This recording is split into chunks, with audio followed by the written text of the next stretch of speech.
Julie, we have a quorum. It is 9:01. I think we can begin whenever you're ready. All right, excellent. We'd like to welcome everyone to the December 9th Landmarks Commission meeting. Even though it's remote, we're very happy to see everyone. In compliance with notification requirements of Ohio's open meeting law and section 101.021 of the Codified Ordinance of Cleveland, Ohio, 1976, notice of this meeting has been publicly posted. All boards and commissions under the purview of the City Planning Department conducts its meetings according to Robert's Rule of Order. Actions during the meeting will be taken by voice vote.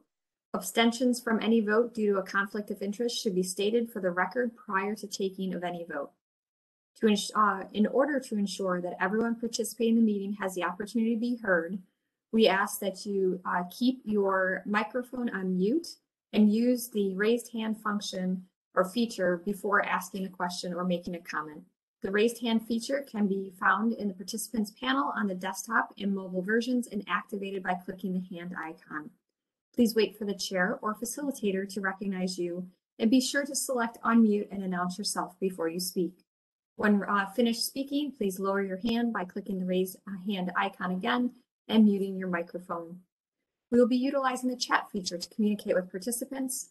The chat feature can be activated by clicking the chat button located in the bottom of the WebEx screen. Call-in users can unmute by using *6. All meeting activities are being recorded via the WebEx platform. These proceedings are also being live streamed via YouTube. All requests to speak on a particular matter via our website and email have been considered. We have also received emails from those who have provided written comment on a particular matter.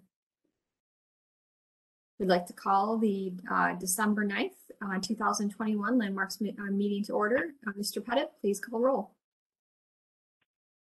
Thank you, Madam Chair. Ms. Anderson. Here. Ms. Bailey. Here. Mr. Bonezzi. Here. Mr. Colicchia.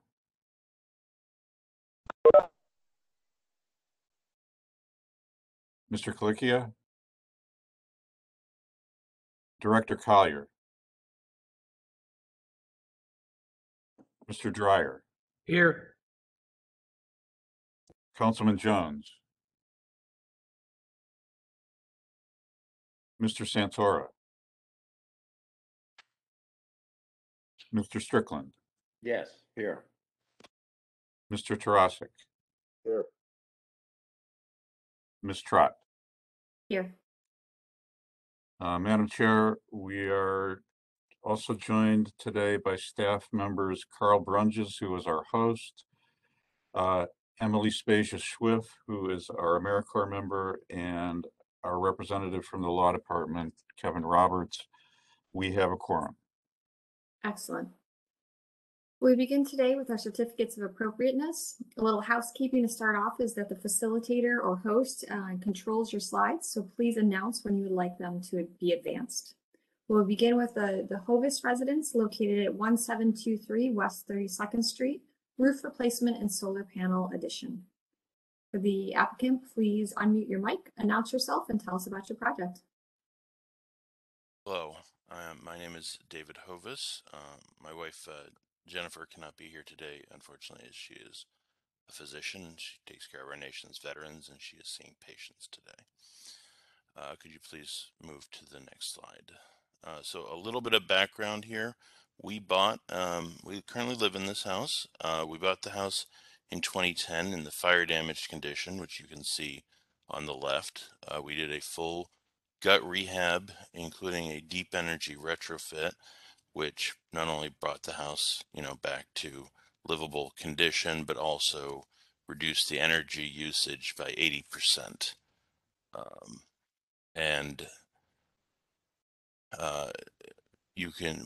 We received numerous awards for this. So you can move to the next slide. We were awarded the 2011 Ohio City Residential Preservation Award. We were featured on the 2011 Ohio City Home Tour. We were in Freshwater Cleveland, Home Energy Magazine as examples of not just renovation, but sustainable and green renovation. Next slide, please.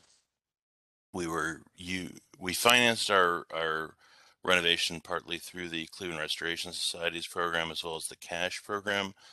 They used our house as a poster child, if you will, in the advertisement you see on the right there that was in Cleveland Magazine. And we as our family have been featured numerous times as examples of that it is possible to raise a family. We also helped start Near West Intergenerational School, which is in our neighborhood here across the park from our house in the old Kentucky School building, which you can see behind us and our children there in the lower left-hand picture. Next screen. Unfortunately, well, we did a very extensive renovation. In fact, as we went through it, the project scope kept getting bigger because we found more things. So basically everything in the house ended up having to be replaced, or almost everything. Unfortunately, while we did redo the roof completely, by 2019 we started losing shingles. We did get somebody up there it took a while because it's very hard to get anybody to go up and work on this roof because it is very high and very steep. We did eventually had our builder who did the renovation for us called in some favors, got somebody up there, repaired some shingles, and then we've just continued to lose more shingles. So, and at the time we had hoped, considering that the roof had been allegedly had a 30-year warranty, that we wanted to add solar and we should have enough life on this roof to be able to add solar to it. This kind of derailed things because if the roof wasn't in good condition, we really can't put solar on top of it. Now, next slide. We considered a bunch of options here. We could replace again with asphalt shingles. There are steel shingles available that look like slate. There are solar tiles from Tesla in particular, and then there's standing seam. And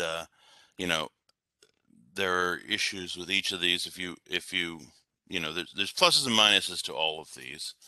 And I just want to walk you through the reason why we're choosing what we're choosing here, which, next slide, please.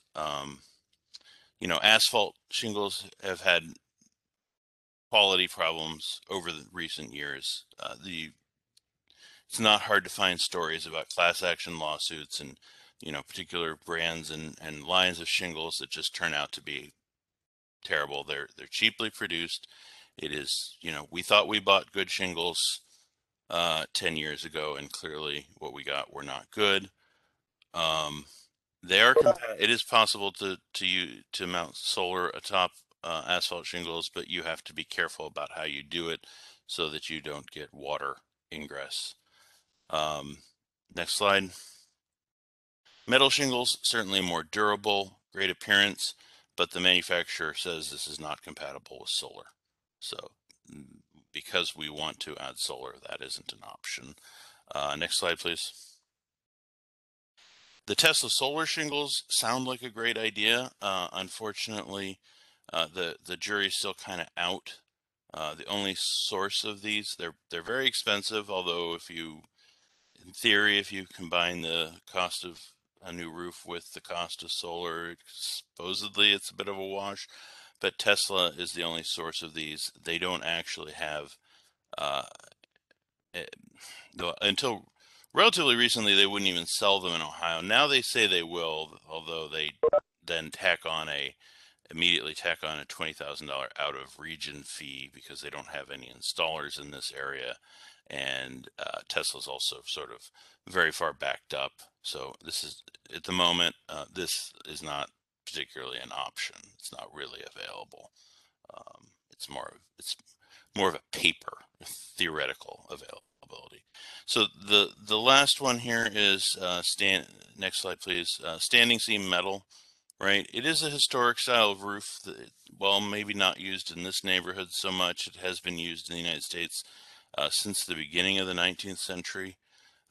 It's very durable. It should be expected to last at least 50 years. It is also the preferred roof for solar in part because the panel racks can be clamped directly to the seams, which means that there's no additional roof penetration, which in turn means that, you know, the roof integrity isn't, there's no issue with adding additional holes to your roof. You just clamp directly to the seams. Next slide, please.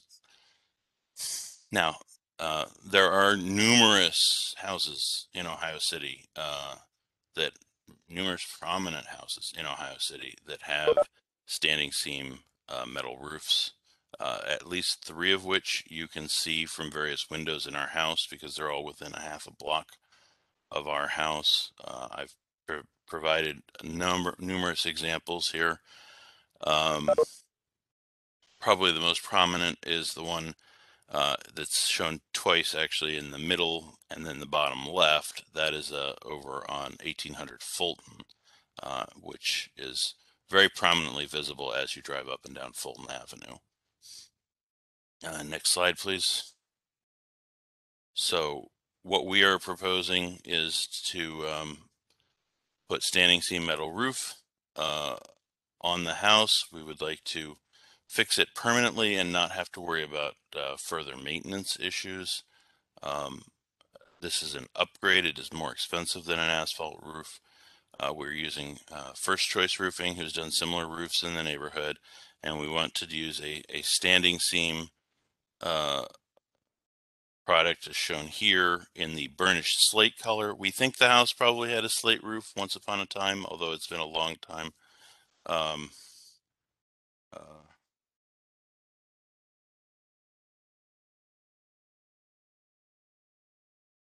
I'm sorry, actually, I just got a text message from Kerry McCormick. He says he can't get in to the meeting and asks, could you please could you send the link to his email, please? Thank you. I'll send that right now. Okay. So the plan would be standing seam with striations. Now these striations are there because a conventional standing seam roof would be flat in between the seams. However, because of the thermal expansion and contraction as the roof heats up and cools down over the course of the day, has a tendency to get what's known as an oil canning effect, and it gives it sort of an uneven look. These striations allow the roof to expand and contract without creating a visual difference. Next slide, please. You know, this is showing, sort of trying to show, I'm an engineer, but I'm not an architect. But this is roughly what the standing seam, you know, where the seams would look like from the southern elevation of the house. Now, in addition, the second phase of this, next slide, please, is we would like to add solar. And there are not as many examples of solar, but there are plenty of examples. There are several, including several prominent ones, such as Great Lakes Brewing Company. There's a relatively new house brand new construction house on West 38th Street that had solar, and several other examples, such as 4110 Bridge, which is the upper right-hand example. Next slide, please. So we would like to, because one of the, you know, sales pitches to us for buying this house at the time was that it has a very nice large south-facing roof, and a south-facing roof is ideal for solar. So it's always been our plan to add solar to this roof when we could afford it, and we have finally reached a point, despite having gone $150,000 over our original budget 10 years ago. We're finally caught up here and we can afford this. We would like to put solar panels on and maximize the use of the roof for generation of carbon-free electricity, right? Not that the economics of this matter too much, but this proposed array should pay for itself in 8 years and have a 30-year useful life.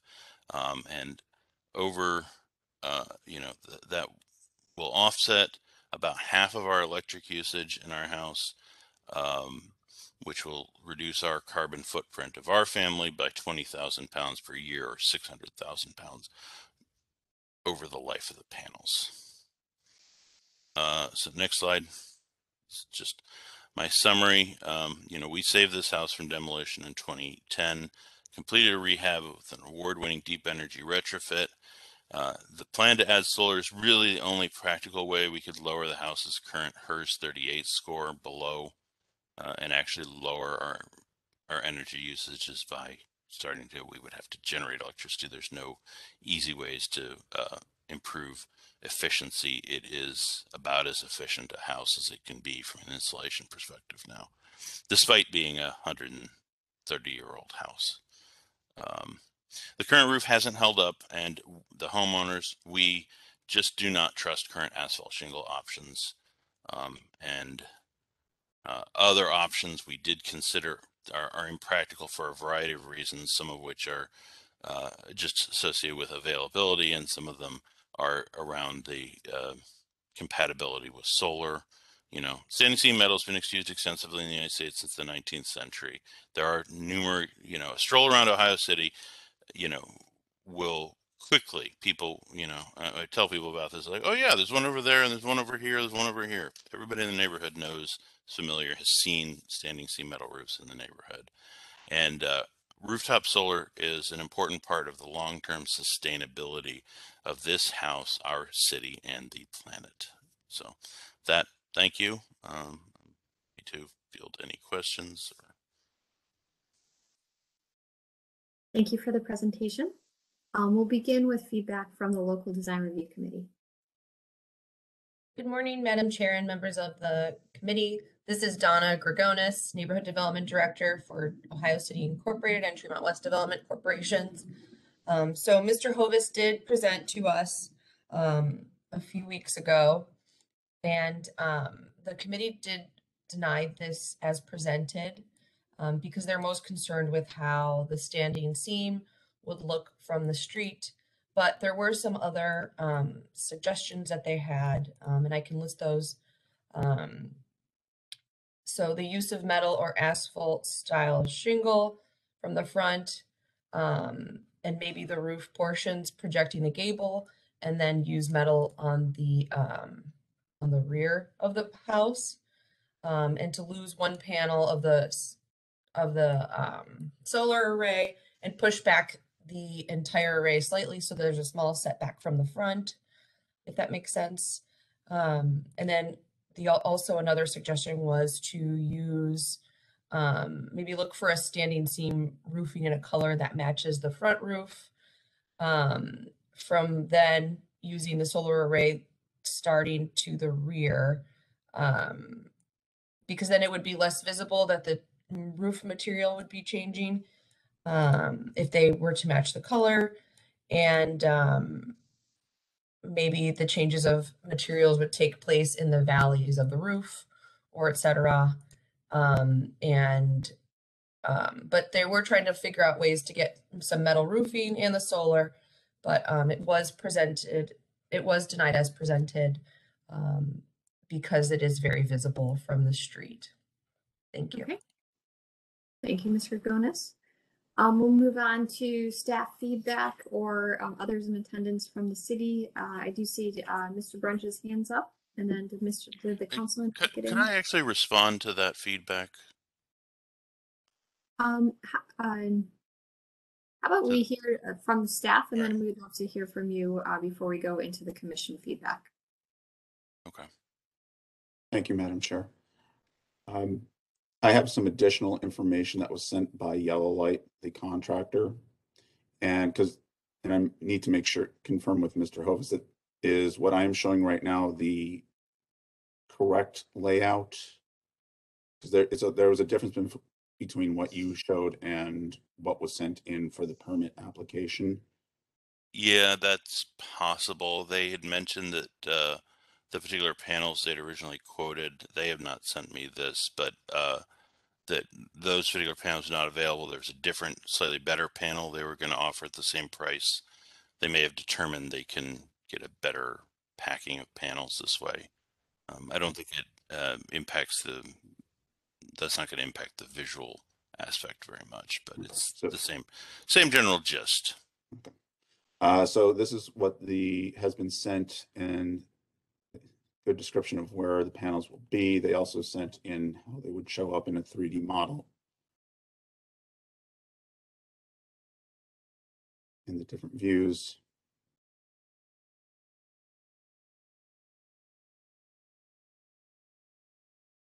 And this is a good example that all projects are taken individually and on their own merits, and they have to be weighed in their own manner for what is appropriate to each project. And where we can look at precedent, and yes, there are roofs, as were discussed, metal roofs and solar panels. Each of those were done on their own and in their own context. And for new construction, metal roofs are appropriate. Did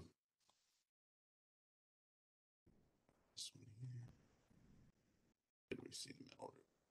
Okay, so some of these are new roofs for new construction, like the one here. This was replacing, we saw this a few years ago where they replaced a substandard roof and they were tying into the new construction because this was all new. So that was appropriate for this. There's new construction here. This one on the main building, this is the only section that has, but the garage all has it. And this is all a new addition as well. So contextually, where the roofs go on, they were appropriate for those buildings at that time. Same with the solar panels. Most of these are new construction. Couple of them are outside of the historic district, so they would not fall under the same design review standards that this house does that we're reviewing today. And the Great Lakes Brewing one is appropriate for what it was for its building and where it's set back and how it's attached. So that was dealt with that way. So we'll confirm that metal roofs do date back to the 1700s, and they became popular in America in the 19th century. They weren't quite as available in the beginning because they had to be imported from Europe, and until we had rolling mills built here where you could make the more flat and less expensive, then they started getting more use. Generally, they're for roofs with a gentle incline, as you can see here from this local advertisement from 1885. You can see how they're installing them. And then there were different materials that were used. And tin was the most popular one later, and you could paint that different colors. That's why you would see red or patinaed green to match the patinaed copper. The two main ones that would be appropriate to the period are either batten seam or standing seam. As I travel around, I usually take pictures just in case I need examples, and there are several examples of some historic roofs of this nature throughout the state, so that we don't necessarily have here. So it's always good to have other examples from around. So I have a few pictures from this is Yellow Springs, Ohio.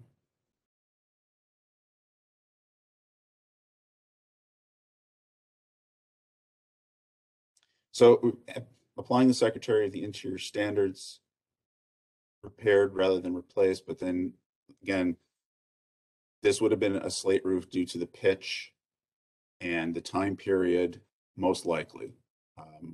I tried to look at old building permits to confirm, because later on they would tell us what the building materials were, but early, there was no building permit for this, so it predates 1888. And the other permits on the street did not have any of the information, so I couldn't pull anything from that. So, but we need to make sure that we're keeping the historic character of the building and maintain visual qualities. So appropriate replacements here would be slate, synthetic slate, metal shingles, architectural asphalt shingles, or dimensional asphalt shingles. And an example of one of them was here. Again, not here in Cleveland, but you get an idea of what it could look like. So we are in favor of green building practices, absolutely, and commend all the work that's been done to save this building. The National Park Service has give guidance on solar panels in general, and if they cannot be seen from the ground, they will generally meet the Secretary of Interior standards, and that these are better applied to low pitch or flat roofs. So in this proposal, there is a large, the one on the south roof, roof 1, would not be visible or have low visibility, but the south roof 2 would have a high visibility at this point. So as proposed, it would not meet the Secretary of the Interior standards as proposed. So that's all the information that I was able to pull for this. So thank you.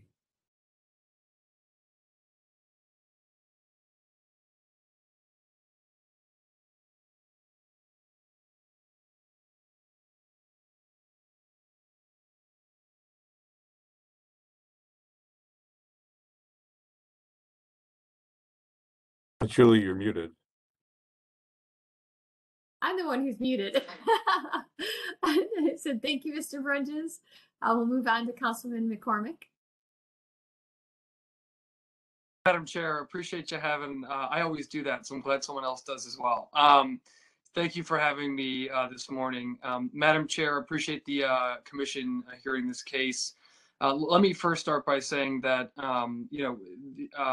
the Hovis family has been not only an incredible part of our community as human beings, both involved in all sorts of volunteer efforts, programming, our recreation league. If we think about an ideal community member and family, they are it. So I know that this commission is not in the business of the humans, but more of the structures. But I did want to start by saying that we are extremely proud to have them in the neighborhood, and they've been a tremendous positive contributor to our community. And that translates to their home as well, Madam Chair. As has been noted, they meticulously restored a historic structure in the neighborhood, similar to, quite frankly, what I did, spent more money than they wanted to on the house. And it is one of the most, I would say, attractive and well-restored homes in the neighborhood. So they have proven themselves to be incredible stewards of historic structures in our community and in this National Historic District. So I just wanted to start by really highlighting the care that they've taken to restore their home. Where they find themselves today, Madam Chair, is that they have a roof that is failing for their family and is imminently, having more and more issues every single day. And as anyone that has children and a family, having a leaking or soon to be leaking, threatening leaking, defaulting roof is a huge problem and could really cause a lot of damage to this historic structure. So, what they proposed today, I fully support.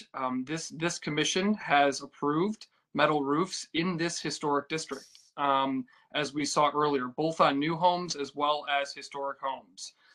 So what I'm asking is that the commission please consider what has been approved historically in this historic neighborhood, and that is the roof that was presented today. Madam Chair, when it comes to the solar panels, I think this is something that the city as a whole, we need to have a global conversation about, because as I don't need to preach to anyone on this call, the world is on fire. We desperately need to encourage, to subsidize, to do everything we can to promote alternative energies and renewable energies in our community. So this is something that I think we won't solve today, but when it comes to how do we marry historic standards with the desperately needed green energy in our community, we're going to have that tough conversation, because we need solar panels in every home, quite frankly, not just on a few in our community, to really reduce the carbon footprint that our structures across the city of Cleveland and country use on a daily basis. And so I applaud the Hovis family for that investment. I know it's not easy. I know it's not upfront affordable. I understand it pays for itself, but it still takes a commitment to move forward with those solar panels. So we know that we desperately need to embrace green energy. We don't have time Climate change is rearing its head right now in our community, and we must move forward with this type of green energy throughout our city. The city of Cleveland, including on our nationally recognized historic structures like City Hall, is moving forward with solar.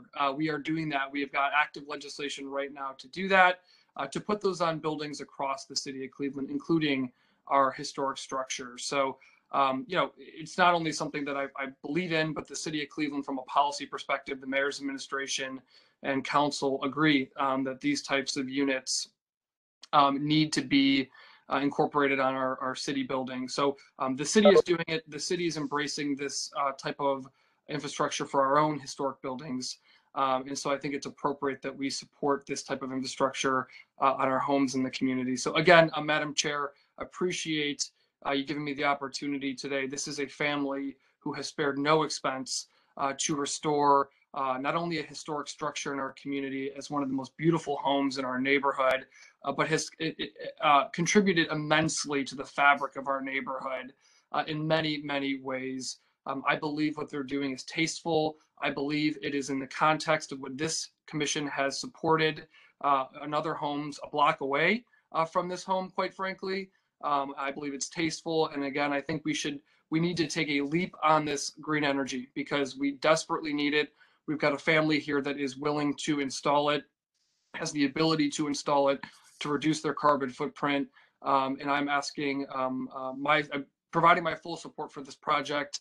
And again, asking the commission to take into consideration the meticulous work this family has done for this structure, as well as the other historic homes in the neighborhood that have utilized this approach to restoring their roof, which we know will last for many, many, many years and will allow the Hovis family to stay wonderful stewards of this home in our community. Thank you, Madam Chair. Thank you, Councilman. We will now move on to and open the floor for the commission for questions and comments.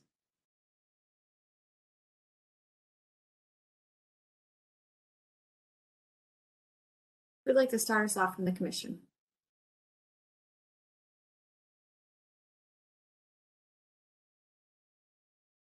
Mr. Strickland?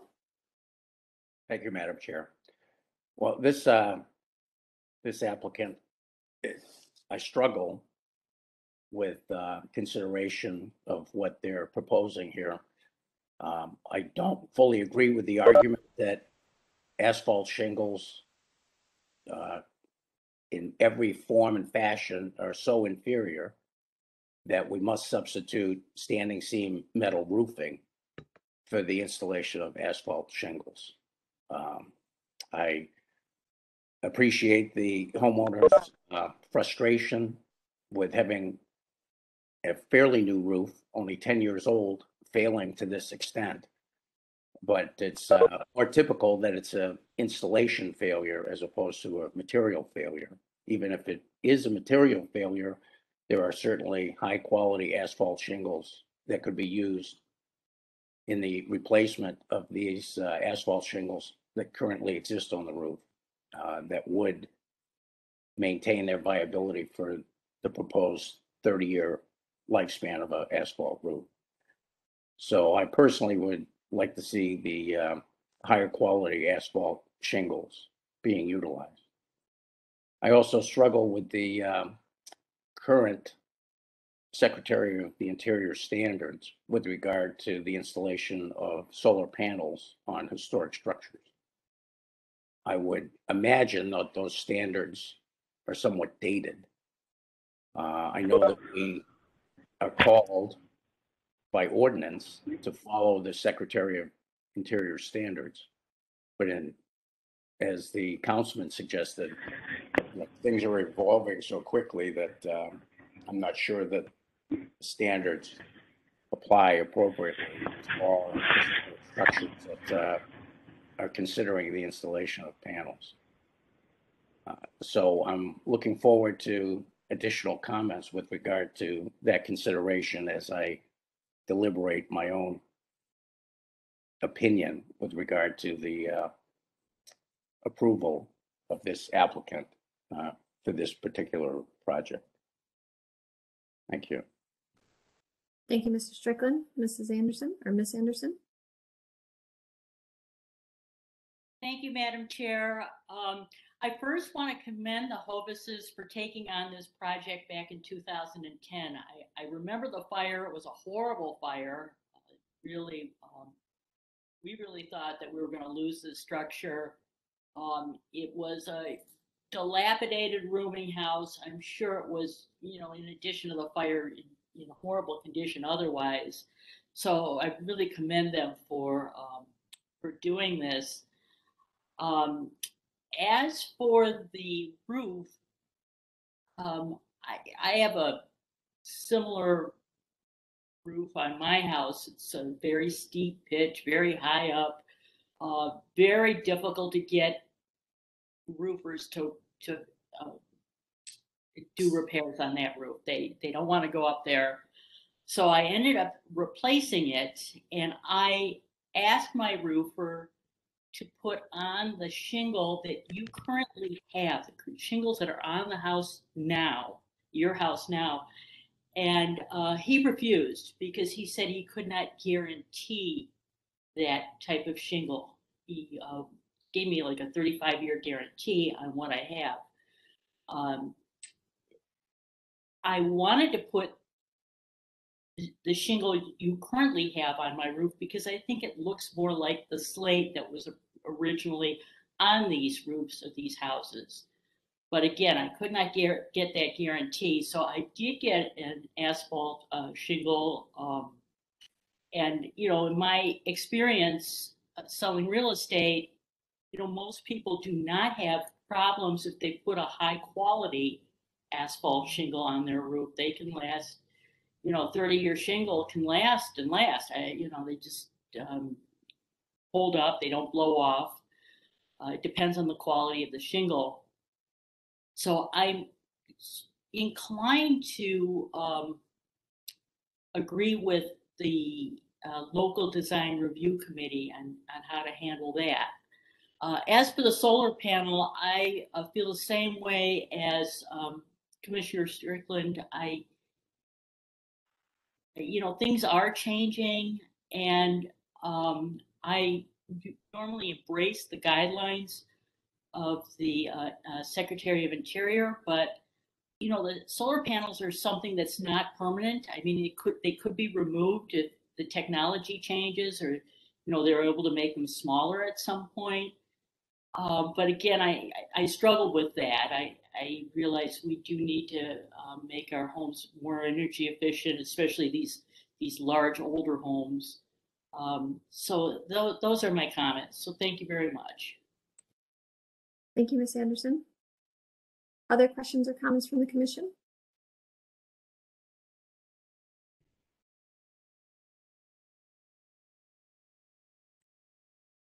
Okay, I will, while we're waiting for others to comment, I will state mine now. I echo what is being said by Commissioner Anderson and Strickland. I think the Secretary of Standards may have made sense at a period of time, but in current times, I think based on exactly what Ms. Anderson said, solar panels are something that could be reversed and taken down and replaced. So I do think that the solar array is, I commend the owner for looking into this, but my questions are, have you asked the installer to see if they could move any of the panels from the front of the house to the rear of the house? And have you asked the installer if there's a way to move the entire array that is on area 2, I think was on the diagram, the front of the house back towards the back to try to minimize, like there's that area that is south of your gable that does not have any explored any alternate options, or did they just give you the actual original plan I had panels on the other side of the gable as well. And there were slightly fewer up front, but they seem to have determined they can fit more up front and not have the additional ones behind the gable, although I'd be all for more. The panels just take up space, and there isn't room on the back roof, and you can't put them on the north side of the roof. They'll be in the shade. They have to be in the Sure. sun. And as far as solar panel projects go, there's a certain, most of the cost of putting in solar is a bunch of fixed costs. And frankly, it's just even bringing somebody out to do it. The panels themselves, on the whole, adding more panels is relatively inexpensive if you can fit them. And the more panels you add, the faster the whole project, the faster you can offset all those fixed costs, essentially. So,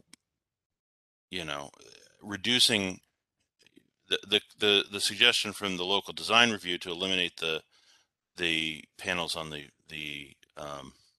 western half of the roof there, which are closer to the street, essentially takes the project into financial non-viability.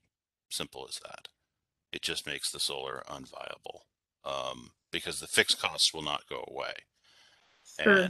And so cutting the panel in half will then, now, instead of paying for itself in 8 years, it could take 16 years, which now for a 30-year lifespan is a lot bigger question, right? Not that I wouldn't like to, but in fact, I wish I could get more. I'm sort of disappointed that I can only offset 50% of our family's electric usage.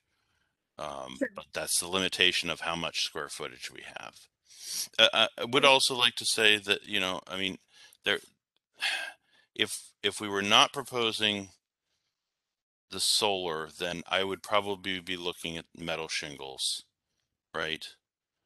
Because I think that would be an easier sell from a visual, and so then all we're worrying about is visual, and I'm worried about durability and maintainability. I've had too many experiences with myself and family members having failing asphalt shingles. It is really hard. This is a very high and very steep roof.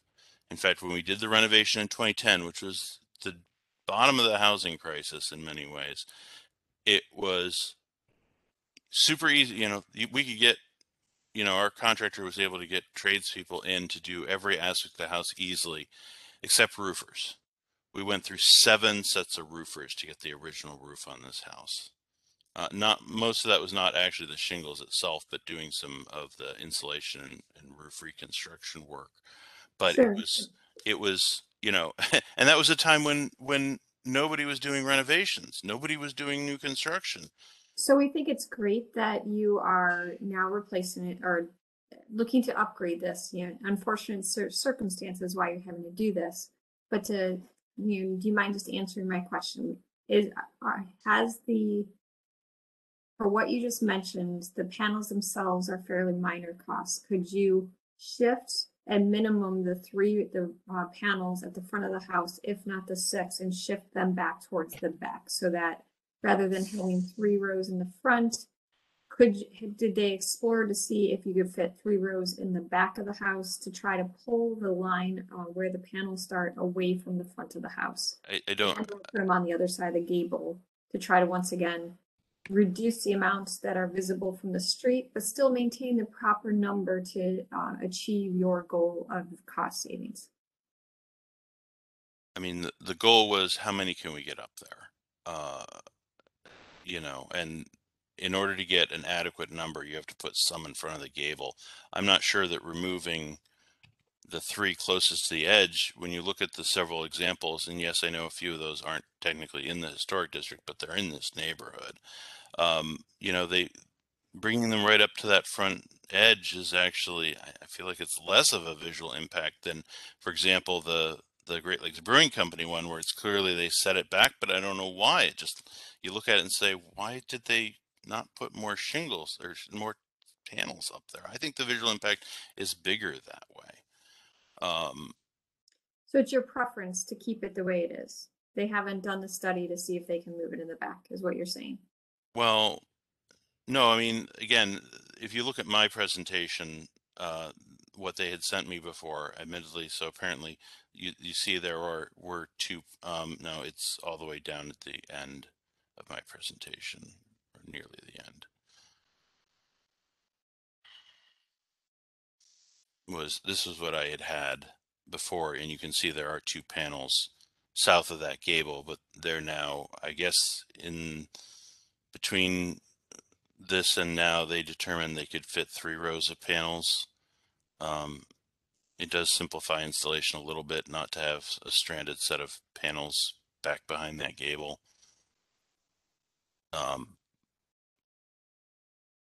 Are your 2 roofs flush, or is No, there is a step. It looks like it's an addition, although I can tell you from having done the renovation, it is not. And no, there's a couple of foot step down from one roof to the other. I guess I'm trying to work to try to achieve your goal, but you meet our requirements. The more visible that it is in the front, that is the. I mean, I will say that, you know, for example, some of this at the moment, the reason this roof is as visible as it is because the house next door burned down in 2009. It was an arson. And that was the rooming house. The house that we bought was not a rooming house. It was just a 3-unit apartment building. It was well maintained, except for the fire damage from the house next door burning down, which necessitated huge amounts of work. Sure. So at some point in the future, the way things have been going, it's fairly likely that a house eventually is going to get built over there, which would then, you know, make it hard to see. In fact, the north side of our roof, because there is a house to the north of us, I can't actually tell you how many shingles we may or may not be missing over there, because there's no place you can stand to see them. The full amount of your roof, understand. And related to the metal roof, did you explore any other profiles, or are you, what made you decide on the multiple corrugated metal panel versus a standard traditional standing seam? Can you go to the we had a discussion with our roofer, and that was mostly around the idea that flat standing seam generates that oil canning effect due to thermal expansion and contraction. So having the striations in there gives the standing seam panel the ability to expand and contract without distorting. So it provides a more consistent visual appearance over the course of a day, essentially. Right. I mean, a traditional, obviously there's varying widths of those standing seams, and the wider you go, you do. I agree, you open yourself up for oil canning, but that's for a fairly wide standing seam. And I think that also is, I personally, I have mixed feelings about metal roofs.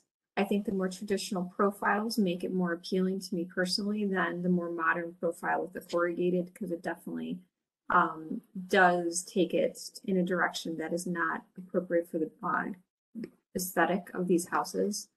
So that's my personal opinion. I think a traditional standing seam with a smaller or spacing of the seams feels more appropriate in circumstances like this than the modern metal panels with the center coordination. But I do, like I said, commend you for looking at solar and just trying to find a way that a compromise that can help you achieve your goals, but not but meet the aesthetic of the areas too. So those are my comments. I'll move on to Mr. Bonazzi.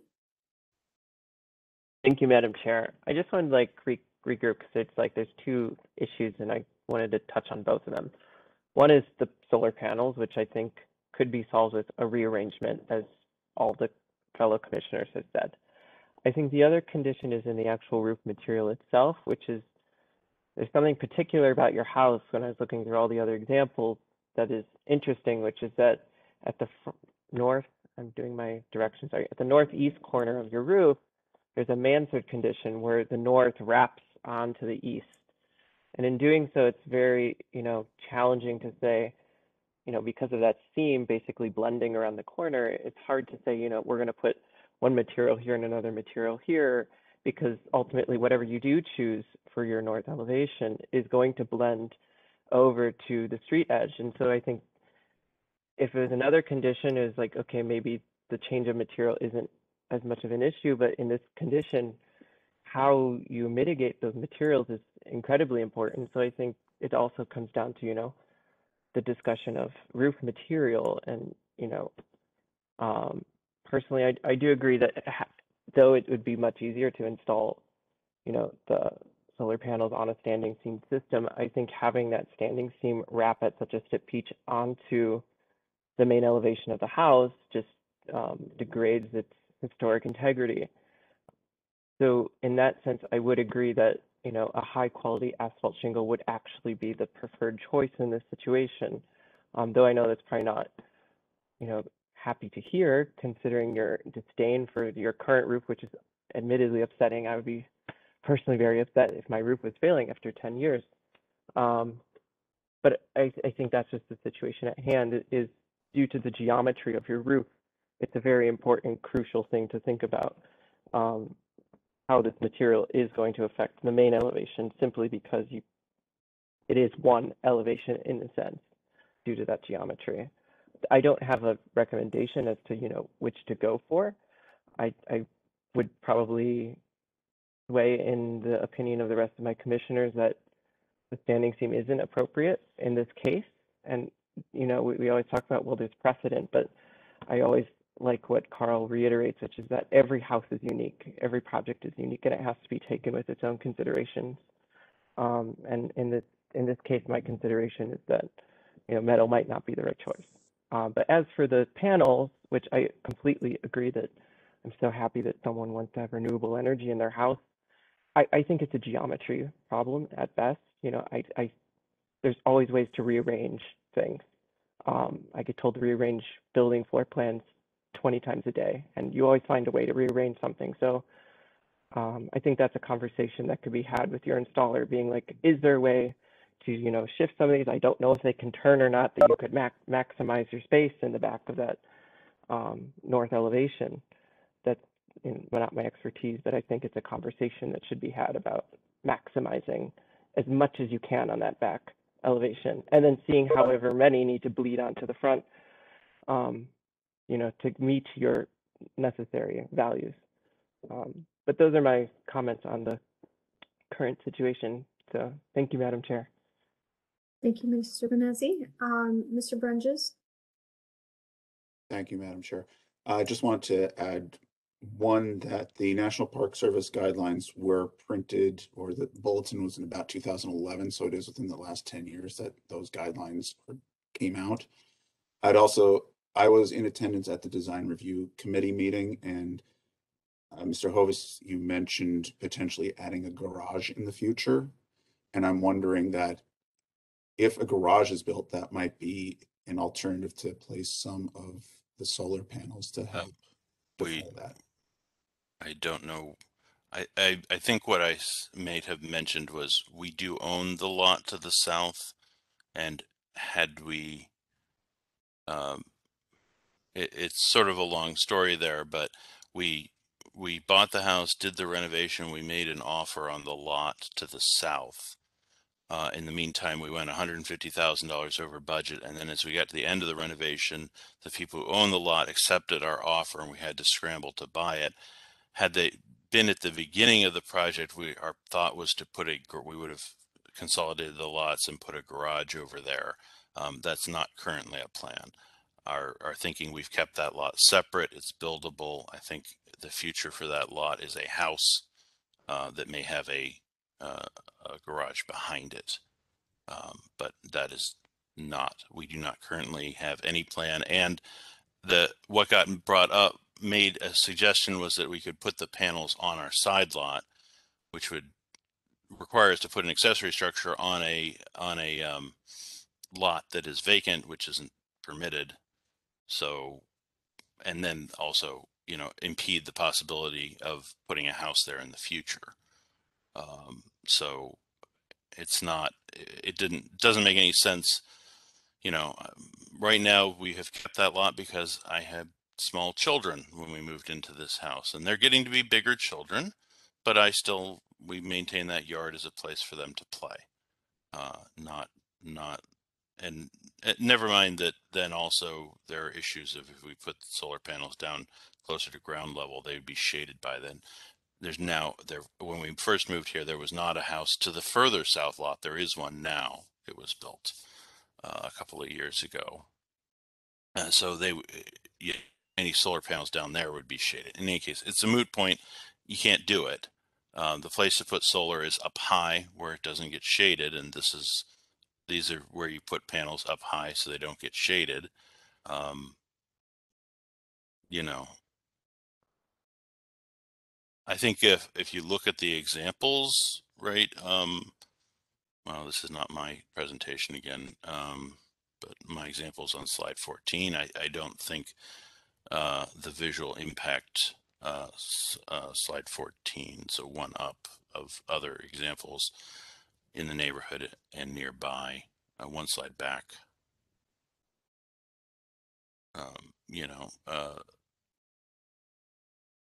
Probably in some ways the best example would be the greenhouse. That's the one on Bridge. I believe that one is in the historic district. It's fairly close. The panels come right up to the edge, and it's hard to see what would the benefit be of removing 2 panels. I think that it would make the panels more visible if you had removed the 2 panels closer. Again, I also say the Great Lakes Brewing Company example in the bottom left, I think that actually makes the panels more visible than if you had extended them all the way so that they were closer to the front edge of the roof. Would actually reduce the visual impact if you ask me, but that's a personal opinion. Again, the solar is one thing, and that is the thing that we would like to do. The solar also kind of is affecting the roof choice, right? Standing seam is the preferred roofs for solar for the purposes of attaching, right? And then on top of it, we have a concern. And the U.S. Department of Interior guidelines, I did go look those up. It does say that in the event of, if you have a situation where maintainability is a concern, and again, in today's environment, the difficulty of getting skilled labor to get up on a roof, right? Especially in this area, roofers don't want to work on this roof. They want to go out work on ranch houses out in Geauga County or out in North Ridgeville, out in the, low roofs. They don't, it is hard to find somebody who, and so we want a roof that is solar compatible, right? Will last, hopefully, and I think there's no argument here that the standing seam metal is going to be superior durability compared to even the best asphalt shingles, right? So the maintainability, and at the moment I also have a roof that is in distress, and I really, we have made all the arrangements in good faith. I tried to get feedback. I got, and we look around and say, and when I get told, and some of it too, to be fair, I went into the design review meeting unaware that this was going to be controversial in some fashion, considering, again, the numerous examples that already exist on, both new and historic rehab houses in their neighborhood. There's numerous ones. I guess I went in a little underprepared, but I felt that that committee was unreasonable and seemingly unaware of what was in the neighborhood. I guess I didn't realize it was my responsibility to educate them about the neighborhood. So I wasn't prepared for that. I tried to be better prepared this time. We appreciate the presentation, and I have a roof that needs to be repaired. I know everybody wants to say, oh, just get magic somebody into existence who will go up there and you can, button up the roof for the moment. I can't. It's hard. I mean, first off, part of the problem is the specific shingles we got. I've had multiple roofers tell me now, it turns out those were total crap. But what ones can I buy today that we don't. That's the reality of I'm sure they did their accelerated life testing on those shingles back in the day, but the reality, they didn't hold up under real world conditions. And that, asphalt shingles are a commodity project. They are, mass produced as cheaply as possible. Corners get cut. I just don't want to risk it again. It is so difficult to get anyone to work on a roof. I really would like to get this roof replaced in a way that I can have confidence, that I actually don't, I think if we put a standing seam metal roof up in there, I will not need to address that roof again in my lifetime. Okay, well, let's, in the interest of time, I'd like to keep the conversation moving along, and if you don't mind, to conclude the commission's, questions so that, we can, then, decide what direction we need to go here. Mr. Benezzi, I still see your hand up. Did you have additional questions, or was it just left up? Oh, no, that was just a mistake. My bad. No problem. Thank you. Ms. Bailey, I saw your hand up, but it appears it went down. Did you have a question or question?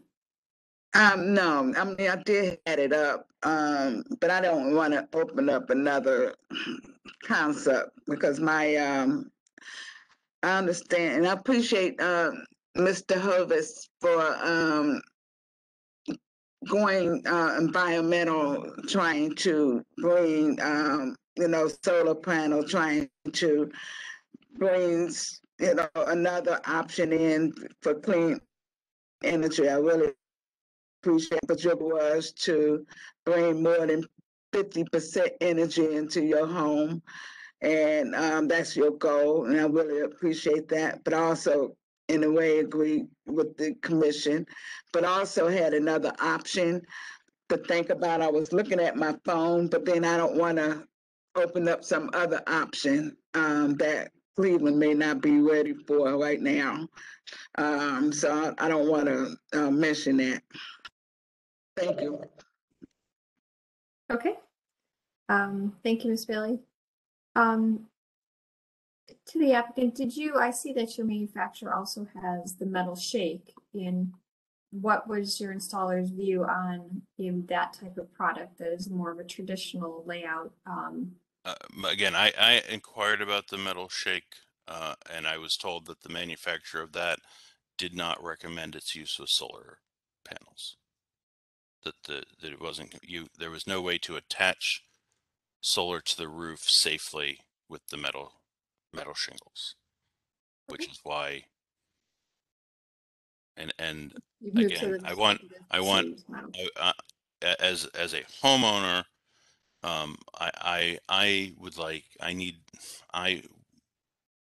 I want something with a roof with better durability. I want a roof that is compatible with solar. That's standing seam, right? As the best set of compromises today. Tomorrow, I hope that in the future, I hope that the solar shingles, right, which probably do better blend a slate-like look with solar. I hope those will be an option. They just aren't today, right? If they were, that's what I'd be going with. But we are still living in 2021, unfortunately. So this seems to me, this is the best trade-off between getting a roof that is durability, that is reasonably historically compatible, that is compatible with solar, and that at the moment I can get done. I've locked up the contractors. I've paid deposits in good faith here. My understanding is the material was already ordered and has been sitting around. So changing to something else at this point is a $20,000 change order. I did submit this in October. I tried very hard to get on the Landmarks Commission's meeting in November, and I was told that the commission is very far behind on things. Sure. And that I was very lucky to even get on this meeting. Mhm. So I've Right. been trying to get feedback. I've been acting in good faith. I have made deposits. Understand, and you want to move forward. And now I'm if we had to switch to shingles, now I feel like I'm being forced into a roof material that I don't have faith in. And probably I'm out $20,000 in deposit on the metal roof at this point. We understand the monetary commitments that these things take and the time, and we appreciate your patience. This is the hardest time of any time of every year, let alone a COVID year, to review these types of applications. So we appreciate your patience, but we want to do right by you and the entire community. So I'm going to. Could I just say one last thing? I really do feel like the maintainability, one statement, the maintainability portion, I feel that is where I keep getting blown off. I would really like if more consideration were given to the maintainability aspect. Thank you. Thank you for that additional feedback. Additional questions or comments from the commission?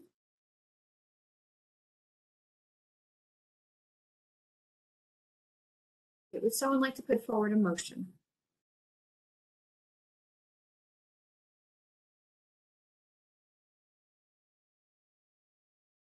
Mr. Strickland? Madam Chair, I cannot support this applicant's request for a certificate of appropriateness for the use of the standing metal seam. So unless he's in agreement to table this, my motion would be to reject the applicant with regard to use of the metal seam roof and request that the applicant go back to his solar panel vendor and propose an alternate layout to minimize the panels on the front of the house. So you could support, or you would support the solar panels, but would contingent on reviewing the layout with the installer to try to move some of the panels further back on the house. Is that what you're stating? But I would view this certificate of appropriateness as combining both the roof material and the installation of the panels. Right. So I couldn't support both. Thank you. Thank you. Ms. Anderson? I'm in agreement with Commissioner Strickland. Again, I don't find asphalt shingles to necessarily be a problem. I think if you get a good quality asphalt shingle, it can last for decades. It just happened to be that product was not a good product, the one that's on there, but I've had enough experience with roofs that good quality asphalt shingle will last and would definitely be more appropriate for the area. Thank you, Ms. Anderson. Okay. Other feedback from the commission, or would someone like to make a motion? Mr. Strickland, are you asking the applicant to table this? I heard you use the word table. Yes. I would ask, please either just vote this up or vote this down. If you're going to vote it, please vote it down so that I can go ahead and appeal, because that would be what I would do. I would either like to get this approved. I believe that there isn't, have consulted a lawyer who lives in our neighborhood, who's very cognizant of housing issues, who feels that the precedence that exists says there's no legal justification. I didn't make him come on this meeting. I could have, but he has told me he doesn't think that there's any legal justification for just denying what we're proposing, so that we will have to move up and continue the appeal process. We would go to the Board of Zoning Appeals next. And then if that fails the Court of Common Pleas. But based on the fact that the precedents exist in the neighborhood for standing seam metal and solar, you know, both similar to what we're proposing, I would just ask that either just give me a straight up or down vote. I guess is what I would ask, because at the moment there's no. I don't think there's, and some of the, like the suggestion somehow that got made that we're going to combine roofing materials on the roof of the house and portions of it would be shingles. That was made by somebody that I think has no, I don't think that's a thing that I mean, our roofer, I believe maybe is on here, Ian. That is a bizarre suggestion. You would somehow have to mate up two sets of roofing materials for that. I think that suggestion was made by somebody who did not understand why we want what we want, and that Understand. You would like one material to be I placed. would like one material across my entire roof so that the roof is good quality for the next 50 years. That we can, you know, this is a 130-year-old house that I want a roof that'll last till it's 180. Understand. So And the sustainability aspect, and again, my understanding is that there's really a particular legal justification because of the precedents that exist in the neighborhood. It's clear that a precedent. Right, there are precedents, but we look at every applicant on its own merits, and each situation is a little different. So I think we do understand your position, and you would like us to make a vote versus tabling you. So in the interest of time, I am gonna ask you, since we're at an hour and 15 minutes on this. Mr. Strickland, you had your hand up. Were you going to clarify your comment? No, I was going to propose a motion to reject the applicant's certificate of appropriateness based on the fact that the experience that this commission has had approving projects with asphalt shingles has led to very favorable results. The vast majority of projects that we see involving roof replacements involve asphalt shingles, and I just do not agree with the contention that a standing seam metal roof is a mandatory option in this particular case. Okay, so there's my motion is to reject.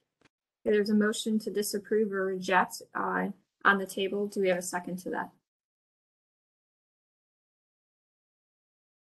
Or deny as presented? I will deny as presented. I will second that. Okay, we have a motion. We have a second to deny as presented. Any further comments? Okay, Mr. Pettit, please call roll and announce the results. Ms. Anderson, Yes. Ms. Bailey, Yes. Mr. Bonesi, Yes.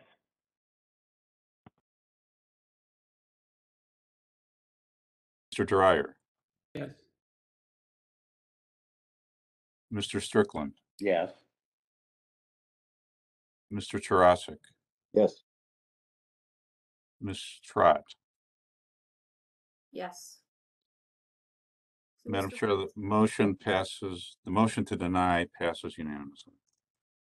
So Mr. Horvis, I think we didn't, hopefully it came through that we do support your proposal for solar. It's the material that our commission is having trouble accepting. So we look forward to the continued conversation with you if you propose to change that material, or if you do choose to appeal it, then I'm sure we'll be hearing about that also. Could I please get the that statement emailed to me, the denials and the information about who I need to contact to appeal to the Board of Zoning Appeals, because that is my intention. Mr. Pettit or Mr. Brunges will contact you offline. We'll move on to our second applicant, located at 1296 West 6th Street, storefront renovation, window masonry repair, and sign concept. Would the applicant please unmute your mic, announce yourself, and tell us about your project?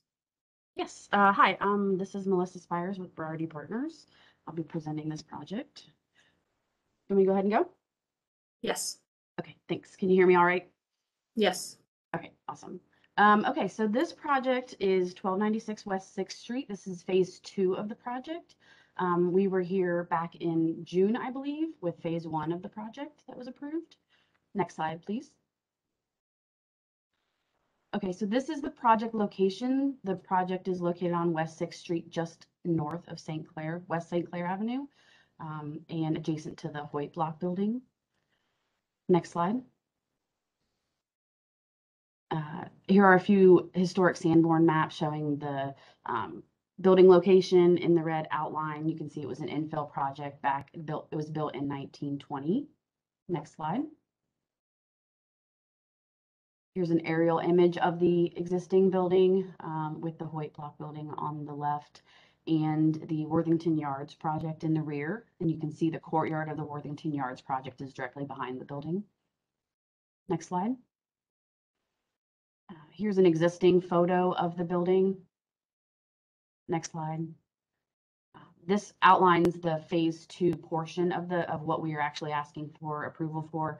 The lower right-hand side was what we had previously gotten approved back in June for a storefront replacement in that project.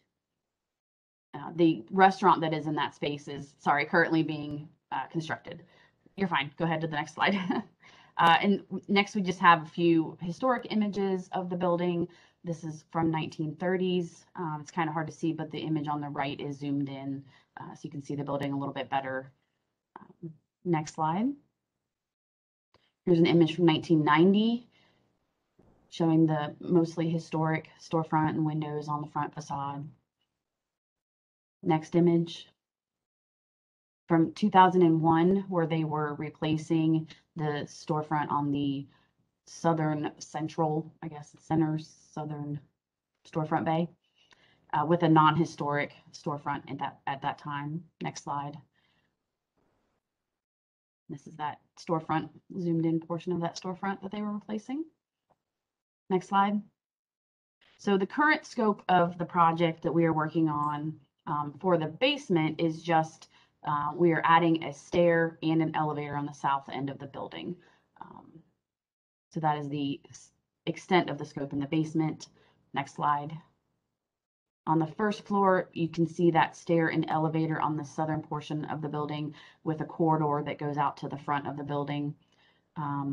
We are also replacing all of the storefront on the south half of the building, and you can see the north half, the previously approved storefront.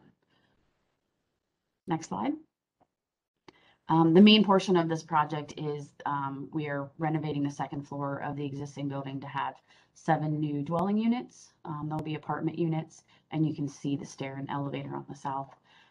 You can also see along the back of the building, there's an existing balcony back there. We will be reconstructing the balcony and reinforcing it, but it does remain in place. We're also replacing all of the windows on the back of the building, and we'll have pictures of those later in the presentation. Next slide. Here's a photo of the existing roof condition. We will be removing and replacing the roof membrane, and we will also remove and replace the coping and flashing, and we'll remove any existing units that are on the roof that serve the second floor space. Anything for the first floor will remain as is. Next slide. And this is a new roof plan, proposed roof plan that shows there will be some new condensing units on the roof that will serve the second floor. We will locate those in the center of the roof as far away from both parapets as we can get. Next slide. Just speaking a little bit about masonry scope, we'll be cleaning and repairing the existing masonry on the building. We estimate about probably 20% of it will be need to be repointed, and all of that work will be done to meet historic guidelines. The project itself is not a historic tax credit project, but we will use historic guidelines in the renovation.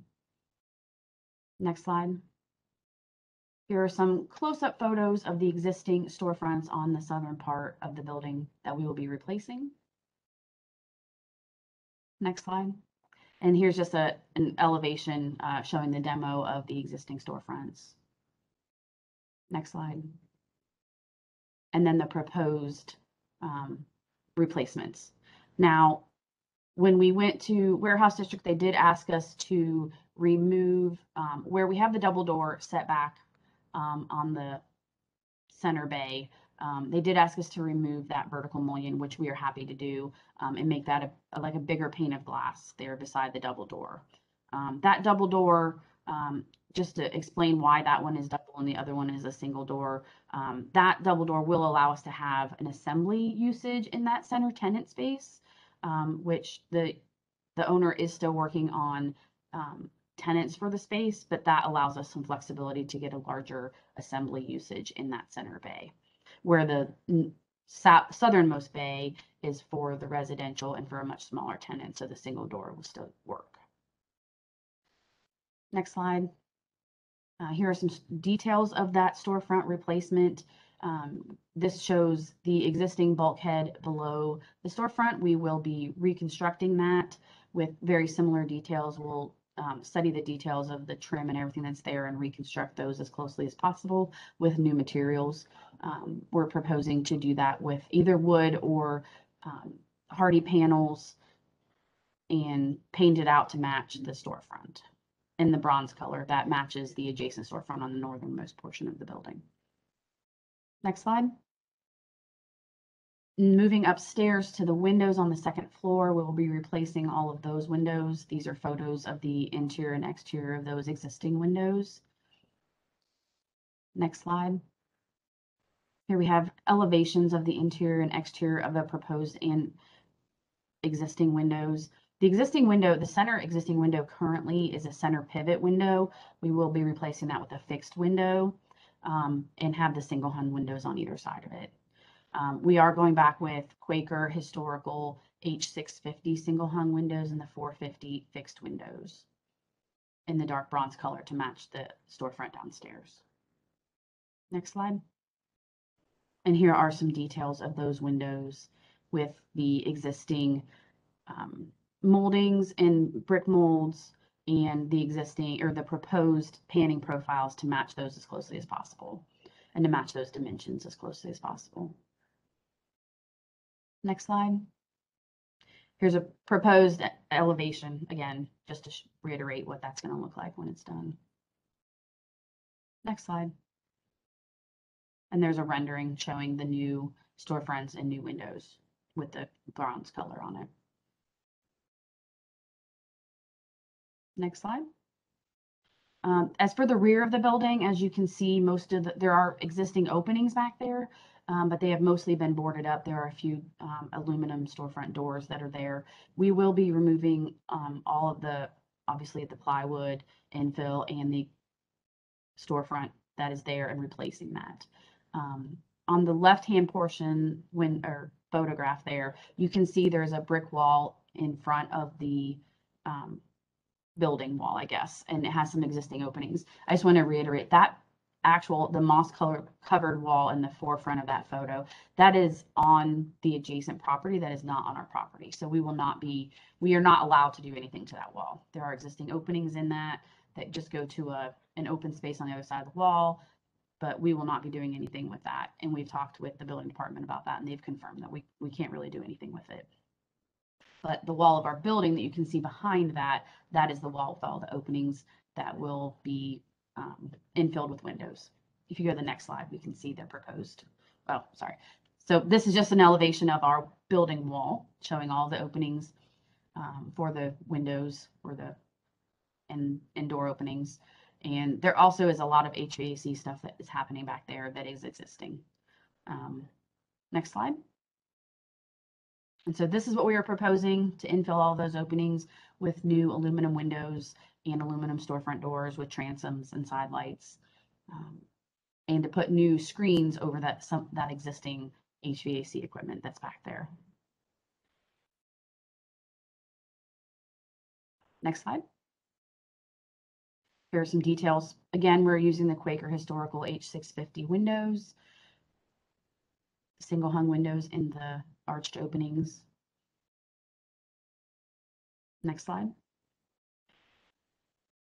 And the aluminum 600 patio door and the 450 transom window. And again, we are using the same windows that we were using on the front, even though we don't really have any historical markers to go by on the rear elevation to say what they used to look like, but we're trying to make it look as similar as possible and detailing and everything to the front elevation. Next slide. Some details for the patio doors and transoms. Next slide. And lastly, we wanted to address signage a little bit. Now, all the final signage for all of the tenants will come back to you guys when that is, proposed. These are just ideas that we wanted to put out there. We see this as a vibrant storefront streetscape, so we would like to have the option of having multiple signage options for the tenants. The options that we see are on the left, you can see a sign band that could be a wood or metal sign band with raised letters and building mounted lighting. Secondly, we'd like to have the option of awnings with text on it for the tenant. And thirdly, on the right, you can see like a building mounted backlit signs. So we would like to have the tenants have those options, but again, those would all come back for individual approval by the tenants. And then for the residents, we have a sign blade that we've mounted to the building. You can see it there on the left between the awning and the building mounted sign there. That would be for the residential portion of the building. But again, all of those will come back to you at a future time. And then I think the next slide is the last one, which just has a rendering of what those could look like. But I think that's it. Okay, thank you for the presentation. We will begin with feedback from the local design review committee. Thank you, Madam Chair. Tom Sterinsky from Downtown Cleveland Alliance. We worked with Melissa and Berardi and the owners to continue the original approval from the northern portion of the building. There wasn't a lot of evidence. The Southernmost Bay was the most original, but there was no evidence that it was the original. But you can see that we kept the inset door openings as the rhythm. But we will lose all of the existing storefronts, but we've tried to keep the rhythm of the building with the new storefronts. And with the elimination of that 1 million in that center south bay, we approved this as presented. And we did, I will make a note that we did ignore all the signage aspects of it because it wasn't an actual proposal. And those of you who know me know I'd like to do really great signage. So we'll continue to work with the tenants and the property owner on that as the tenants come into play. Thank you. Great. Thank you for that feedback. We'll move on to, do you have any staff feedback on this one, Mr. Brunges, or should we move on to questions or comments from the commission? It looks good to me.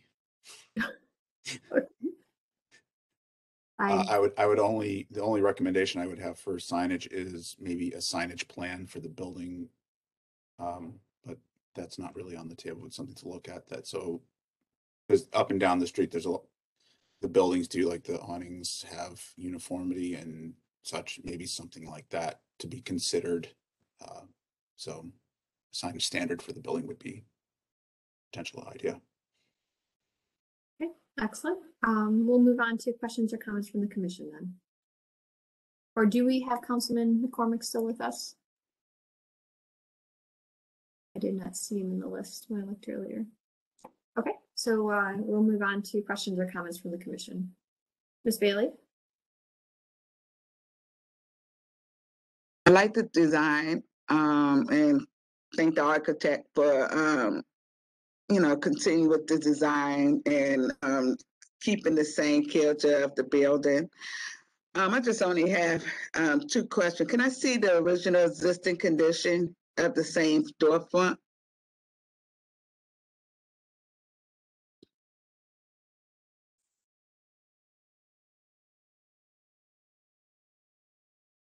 Okay. One of my questions is, And if you go back to the design, the final design, maybe it's just not shown. Maybe it may not be shown on this design right here, but I do see it. If you go back one drawing, I think I do see it on there, but it's not shown on this design. On the original one, I'm just asking an architect, are you still doing the same concept?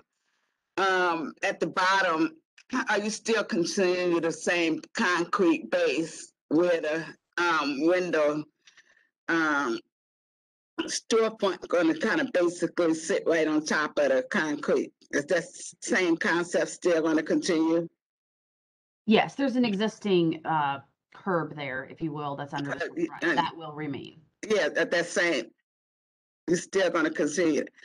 Okay, I don't see that in the color design. Yeah, you're right. I think we did probably. Yeah, if you go to the color one. Artistic Yeah, you're right. interpretation. Yeah. Yeah. Yeah, we will keep that That's what I existing. need. That's all. I just wanted to make sure. So that was just my one question, but everything looks great. And just want to make sure this line going above where the big T tenant number 2, that's not a line going in that window, right? That small window go above. The second floor. That's It's the just one. a tiny little line. That's just an arrow right there. Yeah, that's what we. You mean in the storefront? No, go above at the second floor. The second floor window, right there. That line, the window on the left, no, not the center, the left double hung window. That's narrow line right there. I think you're seeing there. you can see stuff inside the room. You're seeing things. Okay, that's what I thought. That's what it is. Yeah. And I didn't hear you mention anything. If you can go back to one of the photographs on the deck, wood deck. I didn't hear you explain anything about the wood deck.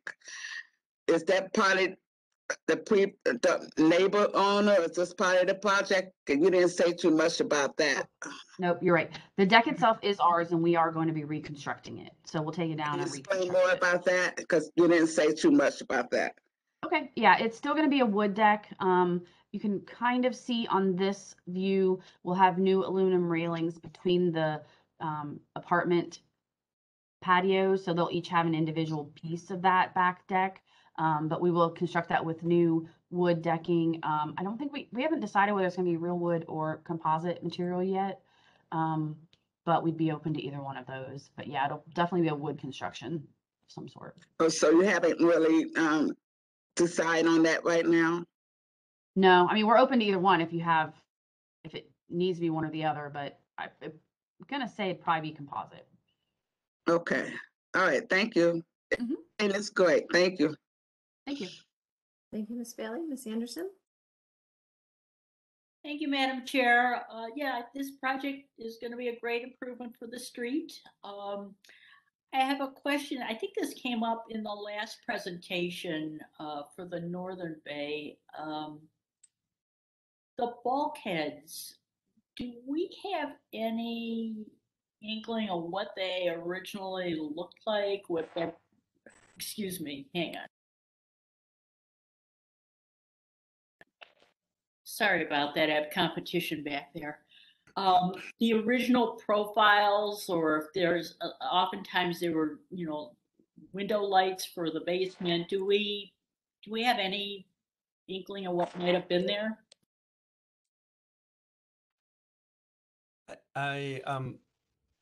We believe that Southernmost Bay was the closest that it was, and it was very typical. We don't think that it had that the bulkheads had window lights into the basement in this building. They appeared to be, but they're what we've approved in other areas is pretty much that same kind of bulkhead detail with the raised panel, and that continues on in the new storefront system. Okay, that works for me. My second question is regarding the second floor vertical mullions between the double windows and that large pane window. In the original, at least to me, it looks like those mullions are a little wider than what is being replaced. And I kind of like the original width of the mullions. I think it just makes the windows look more substantial. And I would like to see that retained. Okay, I think we tried to maintain that, and I think we're showing it's like a 6-inch wide piece there in both the proposed and the existing. So we are intending, I don't know if it maybe didn't come through in the rendering very well. And maybe it's just the way I'm looking at the rendering. I just want to see that that little wider mullion. I just think it has a nicer proportion. And I do agree that the vertical mullion on the southern middle storefront, I think it'd be better to be removed. So I'm in agreement with that. It's like everybody's okay with that. So yeah, it's like a great project. Thank you, Ms. Anderson. Other feedback from the commission? I would echo what has been said. I think it'll be a great enhancement for the district. I think it's a very, sensitive restoration that you're proposing. I would echo though what Mr. Brun just said, is that since it's not a very large building, I would personally prefer a signage program for the building, so that you had a more universal, at least on application of signage, if not across the whole building, at least on each side of the building. It's small, so to have a different application of signage on each bay, to me personally, is not my preference. So as you continue that development of the signage, I would just think of the building as a whole, versus just its parts. Madam Chair, I'd be glad to work with the property owner and Berardi, if that makes sense. We did do a similar thing to the West 9th Street lofts, where we started getting a lot of signs and we kind of said, wait, time out, we need to figure this out. Because I mean, Melissa and I actually have had a lot of conversations about the Southernmost Bay and how do we sign the residential piece, but also create a good opportunity for signage for that retail space in there. The Northernmost Bay is intended to have just one tenant, so that will be pretty good, but it could get a little tricky on that Southernmost Bay. So I'm obviously prepared to work through that as that gets through there. So if as they get closer to tenants, I would definitely make sure that we coordinate that. Absolutely, and I appreciate that and know you will. So I appreciate in the sensitivity to it. So those are my only comments. I think it's a very sensitive restoration. And I personally will approve this approach. Other questions or comments from the commission?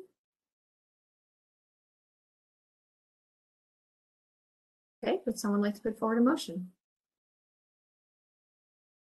Make a motion. The motion is to move that applicant as approved. Would like to add that the deck design be submitted to staff.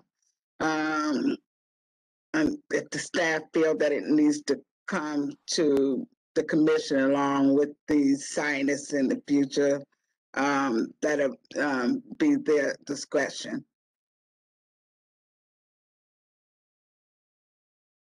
Okay, so we have a motion to approve as presented with consideration to come back for signage. Is that what I heard? Yeah, the deck, my understanding is that the deck part is kind of incomplete, correct? So you would like them to submit the material for the deck to the staff? Sorry, staff, yeah, to the staff. Mm-hmm. Perfect. I apologize about that. So we have a motion with one condition. Do we have a second? Madam Chair, I would second that with the addition that we accept the Design Review Committee's recommendation to eliminate that mullion in the transom above the double door. Thank you. I for accept that. Okay, so you accept it. So we have a motion and a second with the amended conditions. Any further discussion? Mr. Brunges, I see your hand up. Is that something that needs to be stated prior to taking a vote? Yeah, I'll just note that because the decking is on the back of the building and not visible, that a composite material would be approvable as well as wood decking. So it's up to what they want to present to us. It's not, you can't see it, so. Okay, thank you for that clarification. Any further discussion? All right, Mr. Pettit, please call roll and announce the results. Ms. Anderson, Yes. Ms. Bailey, Yes. Mr. Bonesi, Yes. Mr. Dryer, Yes. Mr. Strickland, Yes. Mr. Tarasik, Yes. Ms. Trott. Yes. Motion passes unanimously. Congratulations. We look forward to seeing your project move forward in the future. Thank you. We'll now move on to our third applicant, located at 7301 West Clinton. Porch renovation and railing. Thank you. I took down my word agenda. Could the applicant please use the raise hand function, open your mic, and announce yourself and tell us about your project. Good morning. My name is Wesley November, and I'm proposing that we can, I guess, just move forward with this. I'm based out of Lakewood, and so I've done a lot of porch renovations out here. And what had happened is we started with this one, and in Lakewood, they don't require permits or anything for just refacing the deck. And so when we did this, we got stopped after we did the deck and the stairs. And as we were going to put new railings on, we had the inspector gave us a pause, and we had to go through several meetings to get to this point. So what we're looking at is the budget that we were in, and trying to just get this as safely done as possible. The photo you see here is what it looked like before. To the right of the photo, the railing on the far right side was kind of just held up by luck. The porch, if you go, I believe it's the next slide, the whole floor, oh sorry, that's one more over, is just showing the damage to the existing deck. This is proposed what the railing would look like. One more over, keep going right here. So what you see in my hand is the new decking we put on, and the old decking was varying widths all across the whole entire deck. So we just went with the safest, best route and within her budget to do this. So that's why we chose the decking that we chose. When I first stepped onto the porch, there were several spots where it was sagging. There were several different species of wood on there, and so we just did something to, again, more or less just heal the area. And we just did this as best and as fast as we could. But now we've been in halt to put the railings on for a few months now. And so our proposal is that we can just move forward and finish these railings and put these up. And you can see, like, we designed the railing to match where the windows are. The windows match the upstairs as well. And so we just took that same idea and concept and just put that into the railing. It would be 3/4 by 3/4 steel tubing, and the top and bottom railing would be pressure treated lumber and stained.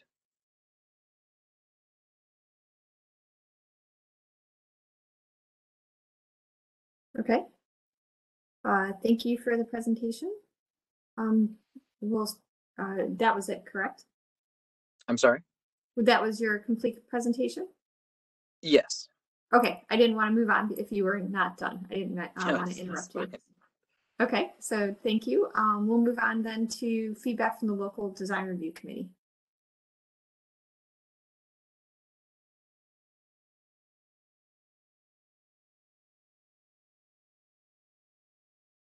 Do we have anyone here from the local design review committee? We do not. We're looking for the recommendation. I would have to remember it off the top of my head. This was approved. There was more discussion about the railings. I don't think there was an issue with the deck. It was a split vote. They liked it. They thought it was creative. But I think some had whether or not the railings themselves were appropriate. You can see how they're pulling from stained glass window. Carl, can you go to the next slide? This one. The final slide. Next one. Oops. Oh, there you go. Thank you. So there you go.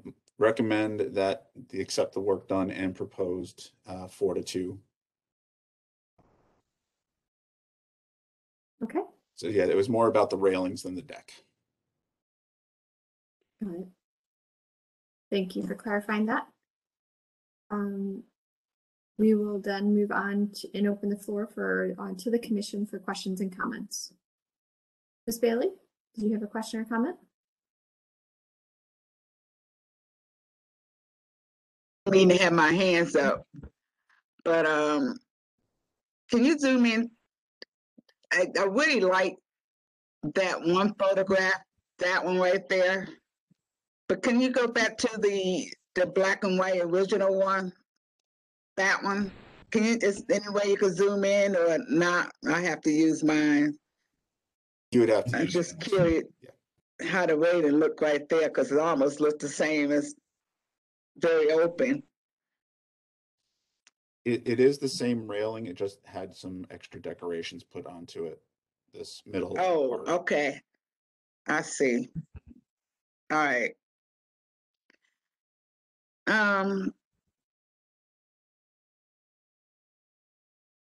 No comment right now. I don't have no problem with the railing mesh in the window, but then I like the previous one with the thickness of the original one. So I'm gonna think about that one. All right, thank you. Great, thank you. Mr. November, did you have feedback on what Ms. Bailey just said? Yeah, well, the reason we took the old railings down too is there was just so much damage to them, just water damage.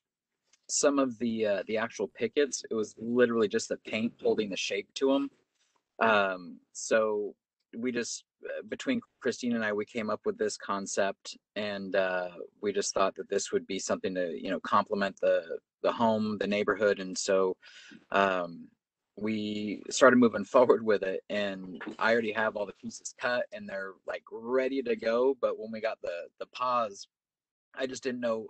I hadn't dealt with this before, so we just stepped back, and I've been in constant communication with her and just kind of waiting for the approval. I didn't even know that there was this meeting to go to. Also, I thought I was from the last one. I told her like, all right, we did it. Let's go forward. And so, yeah, it's she's got a couple kiddos there, and I just wanted to get something in as quickly as possible that she had really wanted.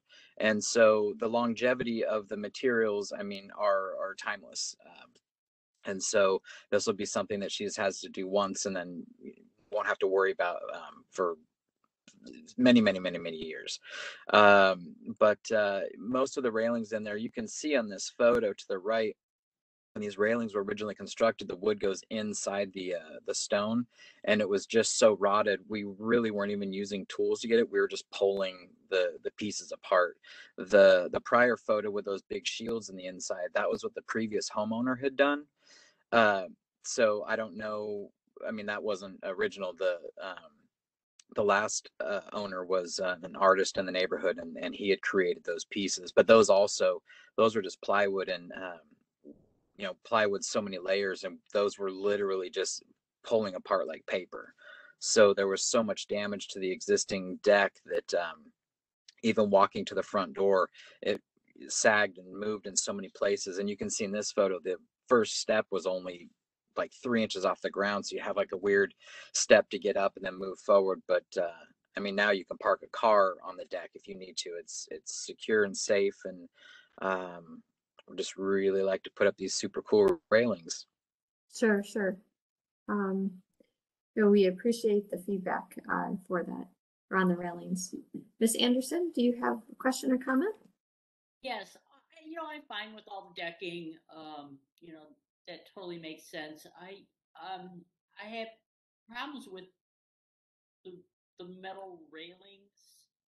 The metal railings mimicking the leading in the glass window. That's not something that is, there's any real precedent for that kind of thing. And the original railings, minus the shield was, obviously put on recently, but the original railings, there's such a nice, the spindles, the original spindles, it's such a nice refined profile.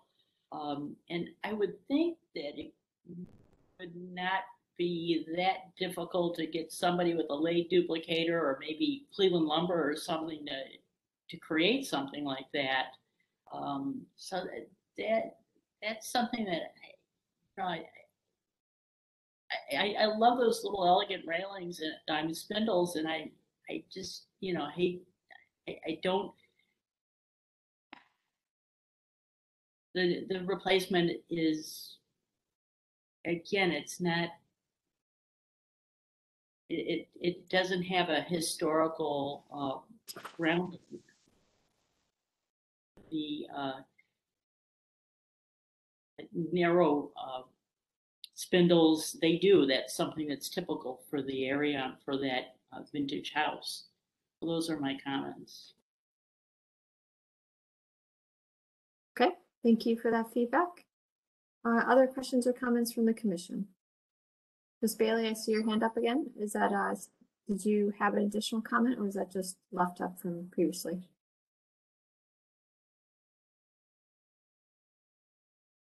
Okay, so that is down. Other questions or comments from the commission?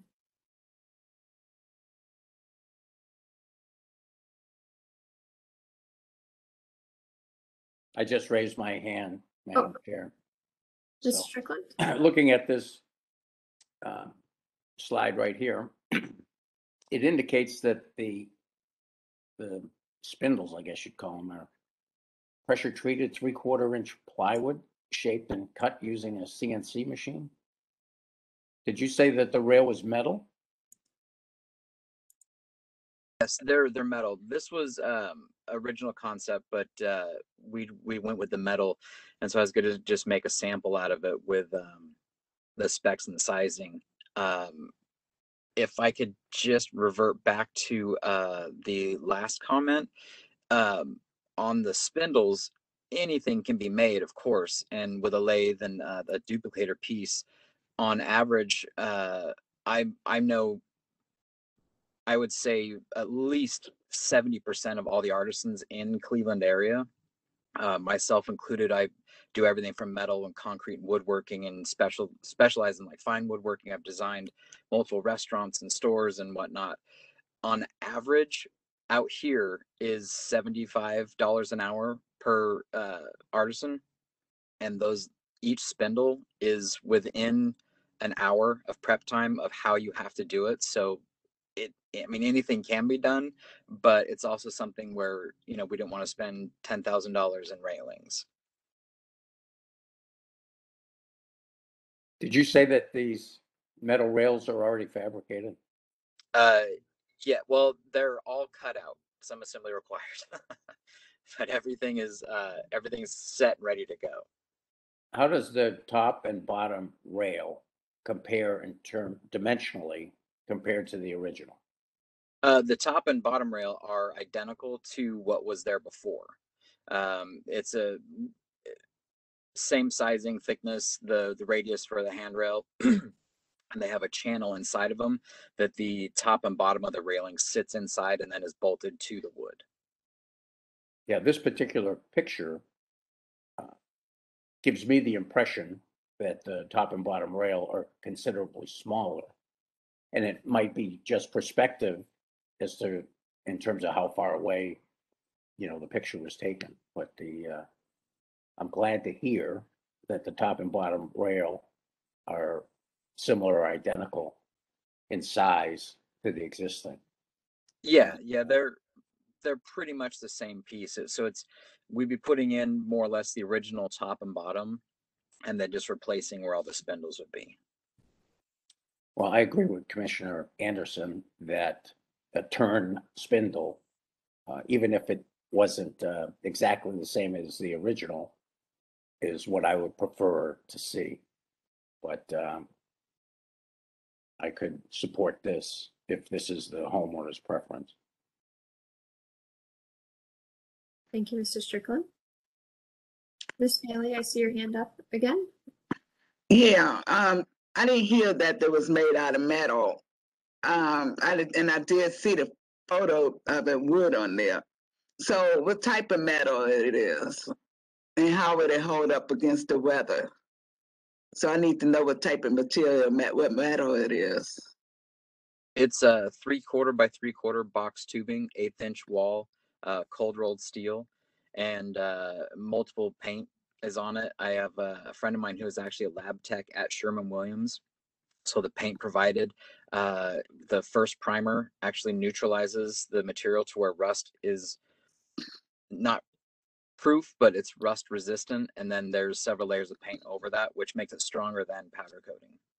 So longevity is, I mean, this is years and years and years. So are you relying on the paint to make it rust proof, but not the material itself? Well, metal in its entirety, if it's exposed, can rust, but it's 1,000 times stronger than any wood that we would get. And where the wood had already failed so quickly before, wood is a natural material that expands and contracts with all the weather, and it more or less breathes. So with the moisture, I mean, Cleveland, we get the extremes of all weather. And so longevity wise, this is impenetrable to the elements. And then I'm glad you mentioned the thickness of the top railing and the bottom. So how are you filling in the opening or the connection where the wood used to be at? And I could see the hole where the woods used to be at in the stones. So how are you addressing those? The railing goes inside those pieces. Yeah, I know. No, that so like the pieces we're making, we're using the original holes. The one on the far right has sunk a little bit, so we just have to open the top, but we're refilling the bottom end where you can't really see that we have removed or replaced it. So it'll look identical. We're using the same facade and connecting points for the materials. So if the pieces were there originally, if they were actually worth keeping, then I would have just replaced all the spindles with this design. But everything, I mean, it was literally just crumbling apart. And so that's where, you know, it'll look identical to how it was, just with different spindles. I agree with my commission members. I didn't realize this was metal. I thought it was wood. I mean, the design itself, you know, I don't have no problem with it, but I prefer the wood material. But that's what the owner is looking at. All right, thanks. Thank you. Thank you, Ms. Bailey. I echo much of what is said, that I think the original spindle, which is ironically, I have a Dutch Gambrel and have the same spindles on my own house, which are costly to get returned, very much so, because I've had to get a few returned, made because of rotting, is my preference. But I think this is something that's reversible too, that if you're using the same holes within the stone, the masonry, this central section is something that I think I can get behind and support. My preference though is the spindles. My question though is, what are you doing for the handrails of the stairs? I see on the existing stairs there was a metal handrail there, I believe. Carl, Yeah. could you go back a few? Or a current picture that shows the handrail on the stairs. There you go. Will you be replacing those handrails on either side of the stairs with matching complements? The idea was to have them matching. I believe those are still there. So if it's something that you guys want there, then we can keep those. I don't know how original they are or what year those ones were there, but the idea was to have a complementing design for the rails. I guess I'm a girl for consistency, that I would rather have them match than have two different types of metal railings on the house. Unless these are original to the house, then that would be taken into consideration. That's my only comment, that I don't have an issue with the decking or any work being done with the stairs. Other questions or comments from the commission? Would someone like to put forward a motion?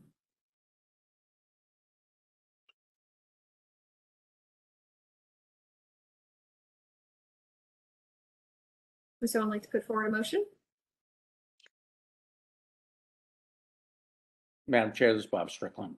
I'll put forward a motion to approve the project as presented, with the stipulation that the stair handrails match the porch rail.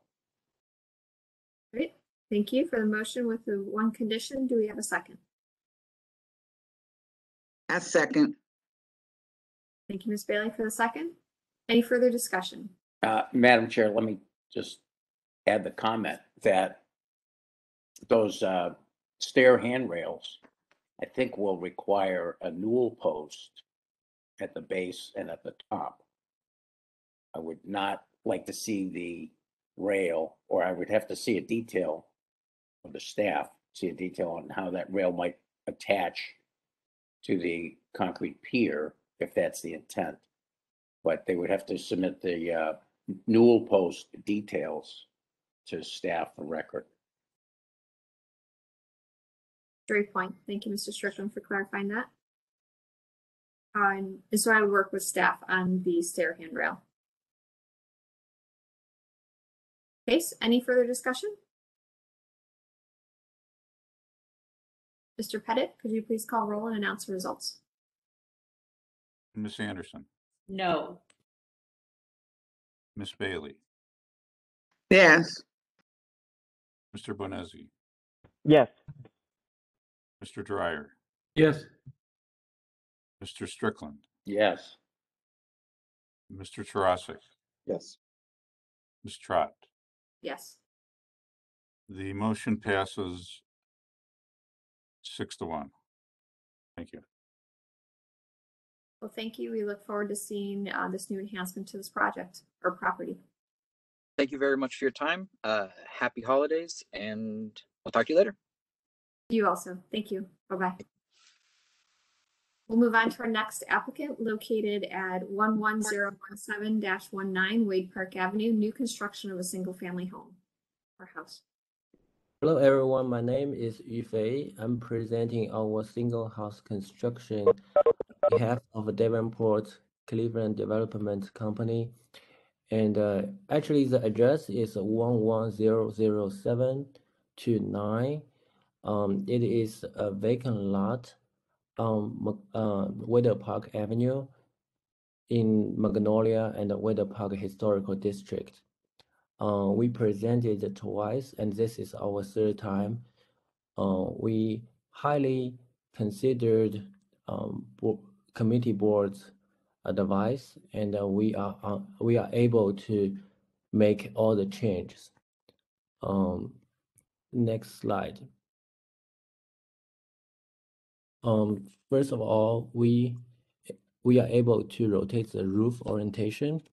Now you can see it's not a gable on the facade, it's a flat from the street. And to our surprise, it turned out pretty nice in terms of the size. The width is pretty consistent to the neighbors. And we took Mrs. Bailey's advice to rotate the garage closer to the house. So it turned out very nice also. It is a 0.284 acre lot, 3,500 square foot single house. Next slide.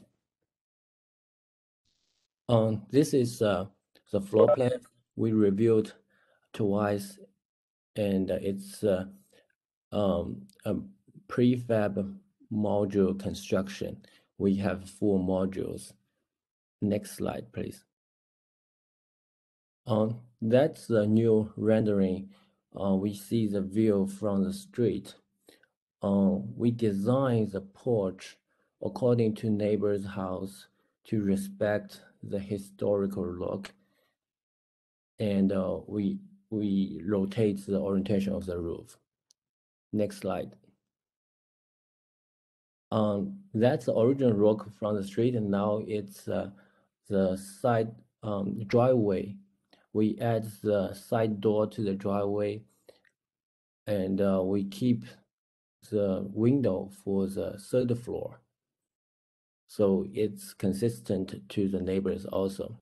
Next slide. There's a back door, and it's convenient to the garage. Next slide. We took advice from the board to remove the fireplace. Now we have a electrical fireplace inside. We don't have exterior fireplace. Next slide, please. So that's the rendering from the southwest corner.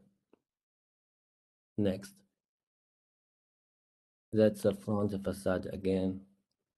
Next slide.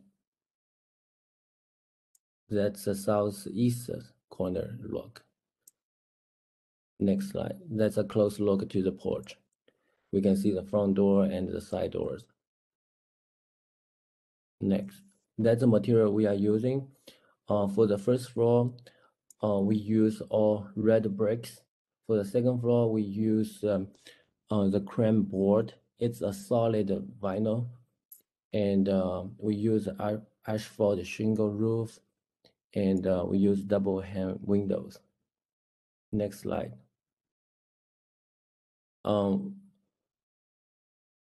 Beyond the porch, we use hydrangea for the landscaping, and we will keep the original tree in the front. We will trim it and keep it.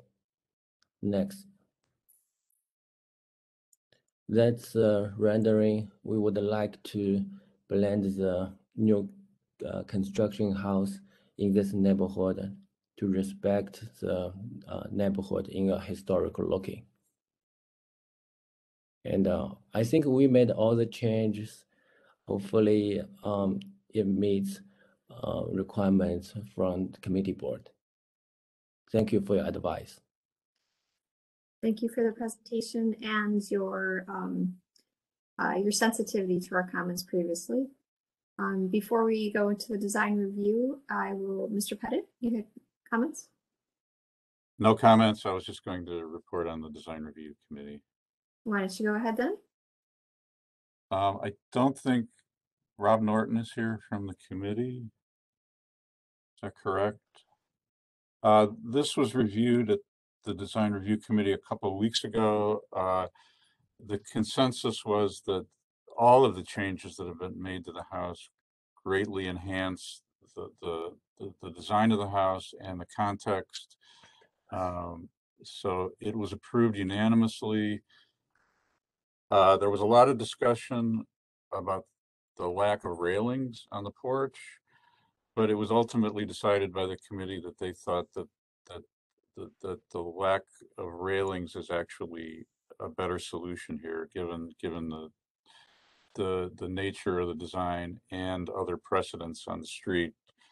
You know, including, you know, the house to the west. So they approved it. They support it, and they think it's a big improvement. Thank you. Excellent. Thank you for that report out. We will then see the councilman. Did I just see the name? Nope. Okay. We'll move on to questions or comments from the commission. Oops, Ms. Anderson? Thank you, Madam Chair. This is a huge improvement from the last design that was presented to us. I think it blends in nicely with the surrounding homes on that beautiful street.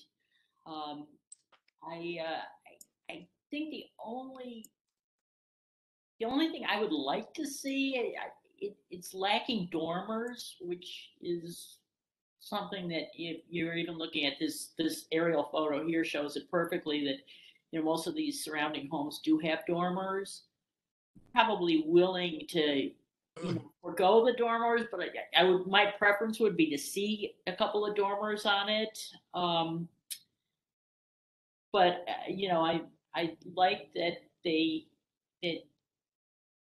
are mimicking the brick on the first floor with the shingle above. I think that's you know, a great look, and I'm glad that you oriented the roof gable to be more consistent with the other homes. So I really appreciate these changes that you've made. Oh, do I need to say something? Sure, go ahead. Oh, okay. That is the only concern we have. We really appreciate Mr. Anderson's comment, and that is the only question and a concern I prepared before the presentation. It's very hard for us to add a dormer in terms of the function and the cost. All the neighbors next to us, they have an attic, and there's a use for the third floor. It was like a servant's bedroom or kid's bedroom for the third floor.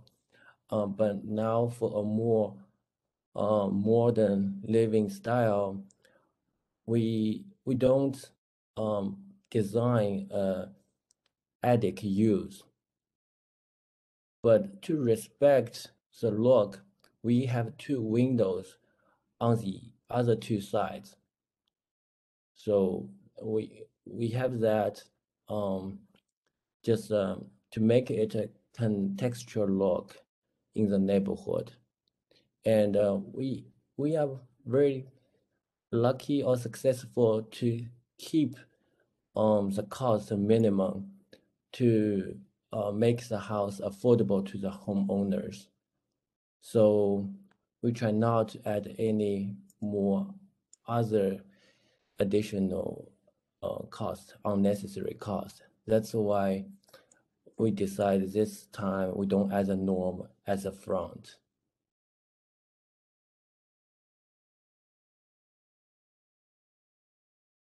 Did that help respond to your feedback, Ms. Anderson? I'm not asking that they do a full build out on a third floor or in an attic area. At this point, you know, the dormers would not be part of the living space, although, you know, it does give somebody the option in the future if they wanted to finish out a third floor, they would have the dormers to provide that additional light.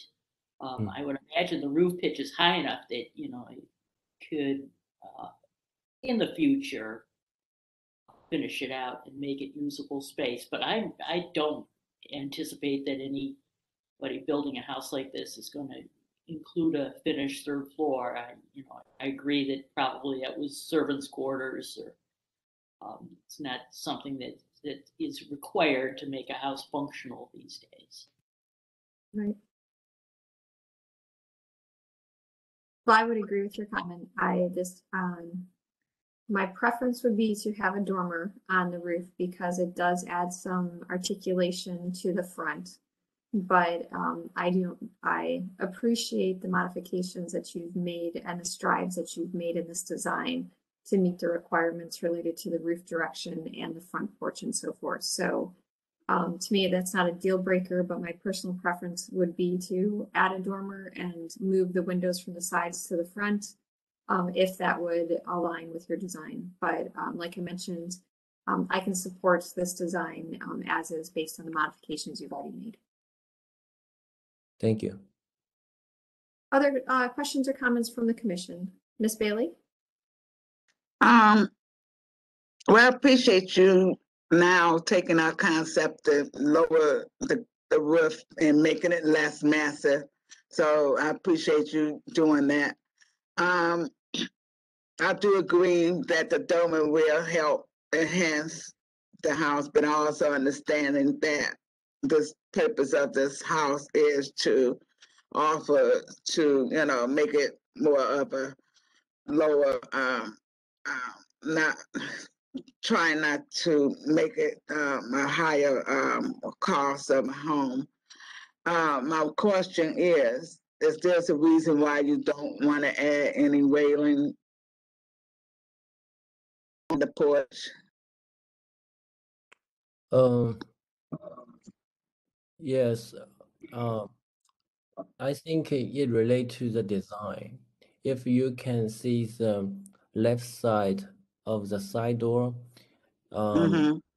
it's nice to the house itself for the side door, but if I add all the railings at the front, it doesn't match the house look very well. So that's our concern, not to add that. And it's a wider porch. There's 3 feet wider than neighbors. In total, it's 10.5 feet wide porch. For safety concern, I think the extra width of the porch, we address that. And with the hydrangea, which can grow taller than the porch, so it address the safety concern and also give a nice looking. So I hope I answered the question. I'm just someone that just like to see railing on the porch, and it's more of security. And I understand that you have railing at the 2 entries. So you have individual coming up the front, and there's no support going up the stairs. How you feel at least putting something for the staircase, up in the front, at least for that? We can see the picture 3 here. That's my neighbor's house at the right side, the number 3, and they don't have a railings, and they put, how do you call this, for a wheelchair function in the middle. So originally those houses, they haven't designed for the railings either. We just try to respect the historical record. Okay.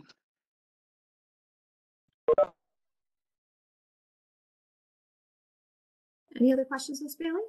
Or does that answer your questions? That's it. Okay, thank you. Other questions or comments from the commission? Mr. Brunges? Sorry, not commission, but 2 things. I know that there is historically a setback on this street, so you make sure that the front of the house is in line with the other ones. And I think it's in the deeds from when it was originally done. I noticed in 2 of your windows, you have 6/6 here, one in the back and one on the side, where everything else is 6/1. Is that just an error and not caught, or is that intended to be 6/6 on those 2 smaller windows? So what's the question for the smaller one? You see how these windows, the larger windows, have 6 panels over 1 here. This Yeah. one here is 6/6, and Okay. this one is 6/6. And I think if that's might be an error or an oversight, or if there's a reason for that, or should it match the rest of them? Well, one is for bathroom, so we use a smaller window. But for this side, we see. I think he's specifically talking about the glass, so the Okay. clear lower panel of the double hung window versus the panel with the mullions. Was that an oversight? Did you mean to have those 2 windows have a different aesthetic as the other windows in the house, or is that just a mistake? And should that be a 6 pane over 1 window type to match the rest of the house? Okay. John, can you answer this question?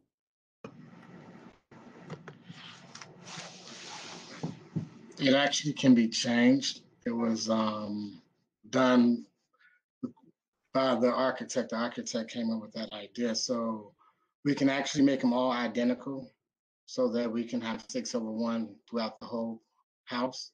So that's not a problem to change. That's like aesthetics. That's easy to change. Okay.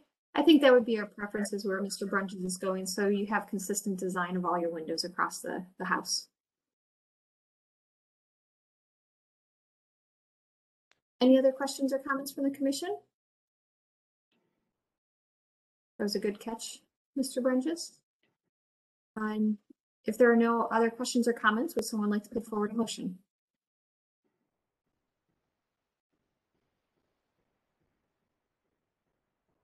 Make a motion. Go ahead, Ms. Bailey. I would like to have the wailing, but I understand your concept. I'm make a motion to move the presentation as presented. With those 2 windows, just change it to match the others, 6 pane and it's 1 single at the bottom. And that's it. So a motion is presented with a condition to change the 2 windows to be a 6/1. I didn't hear you. So a motion to you approve is presented with the condition to change the 2 windows, smaller windows, to match the aesthetic of the other windows in the house. Yes. Mr. Brunges, I see your hand up. Is that what you were going to say? Rather than being specific of a 6/1, to say as the window configuration on the rest of the house? No, but we also do need to see all the specifics on the garage, which has not been shown. Thank you. So Ms. Bailey, would you add that as a I'll condition? include in the garage too. To submit the design to staff for review and approval. Yes, I include that as well. Okay, so we have a motion with 2 conditions. Should we add matching the setback for the, I don't know if that's a condition or a requirement by the okay. Mr. Brunges, do you have feedback on that? I think if you're looking for consistency on the street, that it should probably match the setback of the rest of the houses. The porch, I don't think necessarily has to, but I think that front facade should be in line with everything else on the street, whatever that, and it might be and maybe it just be in the rendering here, and it might be that 50-foot setback. So whatever, and I can look at the deeds and give that answer if Greg doesn't already have it. So whatever is consistent on that street would be Does the appropriate. applicant understand the request and have any issues with that? Yes, I understand, and there's no questions at all. Okay, Thank you. So, Ms. Bailey, do you agree with adding that additional third condition? Yes, the setback is added to the condition. Matching Correct. the west of the houses. Correct. So we have a motion with conditions. Do we have a second?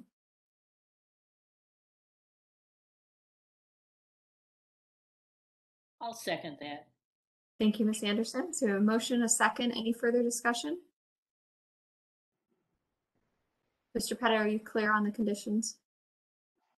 I believe so. It's a motion to approve as presented, changing the two windows to 6/1 to be consistent with the rest of the windows on the house. The garage details will be submitted to staff, and the setback of the house needs to match the existing setbacks on the street. Excellent. Thank you. That's perfect. All right. So any further discussion? Yes, everything that's as part of the be shown to staff. All those changes. Agree. Okay, with that, Mr. Pettit, could you please call roll and announce the results? Ms. Anderson, Yes. Ms. Bailey, Yes. Mr. Bonezzi, Yes. Mr. Dryer, Yes. Mr. Strickland, Mr. Tarasik, Yes. Ms. Trott. Yes. The motion passes unanimously. Once again, we'd like to thank the applicant for listening to our comments and really responding to them in a very sensitive way. So we look really forward to this project moving forward. So, and congratulations. Thank you very much for the committee, and we will address Thank you. concerns you have. Thank you. Thank you. We'll now move Thank on. you. Thank you. We'll now move on to our last applicant under certificates of appropriateness, the Amos Norwood Park, Drexmore Road at East 128th Street. The Anna Arnold mural history of the African Americans. Could the applicant please unmute your mic, announce yourself, and please tell us about your project? I think I unmuted it. Can you hear me? Yes, we can. Okay, good morning, everyone. My name is Bob Render. I'm the president of the East 128th Street Block Club Association. I'm also the precinct committeeman. Ward 6T goes from Drexmore to Buckeye, Southmoreland, goes all the way back down to 118th between Buckeye and Williams Avenue. This project started a little over 2.5 years ago. We had noticed on Buckeye that there were some murals painted in the area, and we wanted to do something on 128th Street that represented the African American experience, the children of the diaspora, and the depth, breadth, scope, and length of the contributions that are made to African Americans, not only locally, statewide, nationally, and internationally. That was kind of the motivation for wanting to do this project. We were able to identify a artist. We had one artist in particular, but that kind of went south. He wasn't able to start the project or complete it for personal reasons. So Ollie Boyd, who's a member of our street club, and Joy Johnson suggested Anna Arnold, who I was not aware of, and she had done projects all over the city. So we sat down, talked with her, gave her some ideas of the kind of the broad scope of what we wanted to do. And then we went back and forth over the next several months. And in terms of trying to determine what would be the content. So we said we would start with the continent of Africa and move current. So that's kind of the project outline. Thank you. Initially, we were going to have the design painted on the wooden fence that was upgraded. The original fence didn't look like that. It was kind of weather beaten, damaged, and we had the fence replaced. And kind of after talking with the owner, at the entrance of the street is the passport program. We decided to move the site to the Amos Norwood Mini Park that had been dedicated by the mayor in 2006. The land was donated by the Coral Company, Peter Rubin, and we said that was a better fit to move it to the mini park. Next slide. Thank you. As you can see in the lower left, the mini park is located right at the intersection of 128th and Drexmoor. Originally, before the Shaker Square was doing all of its renovations and expansion, 128th Street actually continued north, as you can see, the overflow project, the overflow parking lot, and it connected at Williams. And after they made those renovations, the street ended at 128th and Drexmoor, so you have to take a right. Next slide, please. That's another aerial view of the mini park.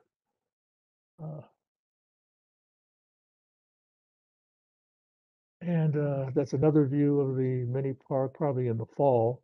Usually during the summer, there's many more annuals and perennials that are part of the landscape. To the left, you see I'm sorry, right there to the left, there's a little kind of a sidewalk. Right there, there's three aspects to this mini park. One was Amos Norwood, who contributed to it. He was a local African-American businessman. Then there was the mural that we were proposing. And then there was one area right there that we were going to dedicate in honor of Larry Mantle, who was beaten, I think, in 2019 in September. He was assaulted, and about 3 months later, he passed at University Hospital. So we wanted to do something in honor of his presence in the community as a landscaper. So there's three elements to this mini park. Next. It says the original mural was to be painted using, when we talked to Anna, she was, like I said, was going to paint the mural on the wood backing. And after consulting with the fabricator, our project manager, it was suggested that we actually use something a little more, some technology that was available to us. And that was have Anna actually do the painting and then transfer that to I think he would call it, he put it on a backing of, I'm sorry. What he did is I'm not quite sure how you say this. He took it and then scanned it. That's what Danny worked at the Cleveland Public School of the Arts for years, and then he went into his own business. And what he suggested was, rather than painting this on a wooden backing or fence, to take it, scan it, and then blow it up and put it on a backing of it's aluminum, 3M vinyl media, UV protected inks. The panel will be adhered to a aluminum-based material and mounted. And so we went with that. It cost more, but he said this would last for years to come. So that's what we took his recommendation and used that process. That gives you a little background information on Anna. I did not know Anna at all before I started this project, and I was amazed to find out she lives on Shaker Square, and that she's been in the doing art for well over 30 years. So it was a pleasure to meet her. And one of the things that she learned from this project is that she said she would not go back to painting murals on wood, and would use the process that was recommended to us by Danny Carver.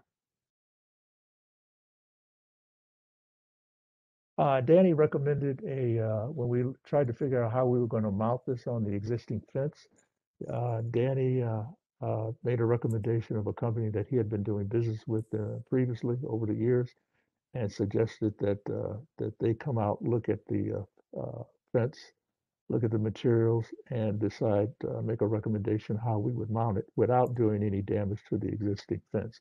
We also got a quote through a company recommended by David Wilson, from Land Studio, and both of the estimates were about the same, around $2,000. Next slide, please. Thanks to Tara, I went out and took some pictures of the kind of work that would be done, how it would be applied to the fence, and that it wouldn't do any damage to, like I say, either of the fences, the one in front of the gazebo and the fence that surrounds the mini park.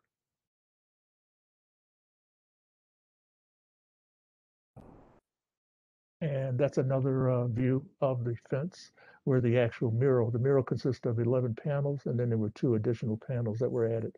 But that's the back side of where the 11 panels would be installed.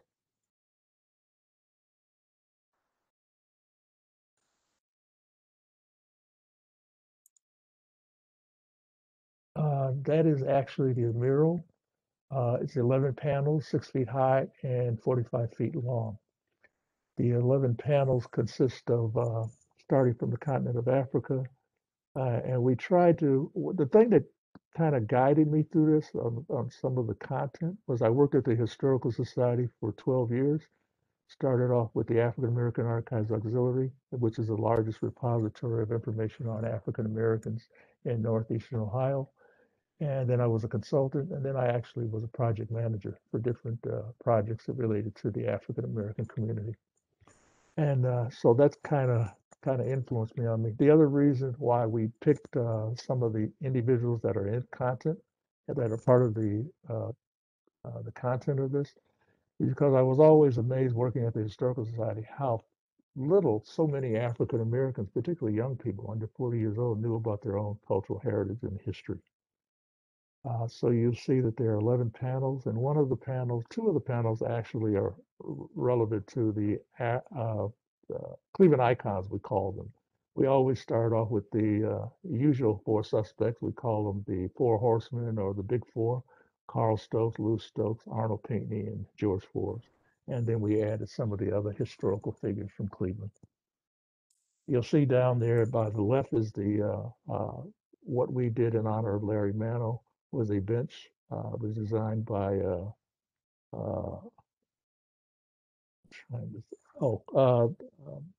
the monument, Milano monument. They designed it for us, and we had that installed also.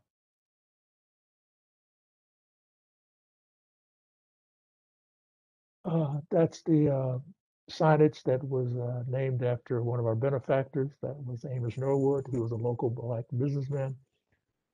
He owned this station, Sunoco Station on 130th, and he actually designed the one on Drexmoor and Southmoreland, and we named it after him. We received money from him. I think it was like $17,000, and the balance of the money for the mini park came from some of the foundations, Cleveland Neighborhood Connection, and the City of Cleveland City Works when they had that program. As you can see, that we added the additional panels. This was to thank everyone who contributed either to the creation of the mini park or the Larry Mano Memorial Rose Garden or the mural that was dedicated on September 18th. And also depicts a little narrative about Amos Norwood and the dedication, Larry Mano and Anna Arnold.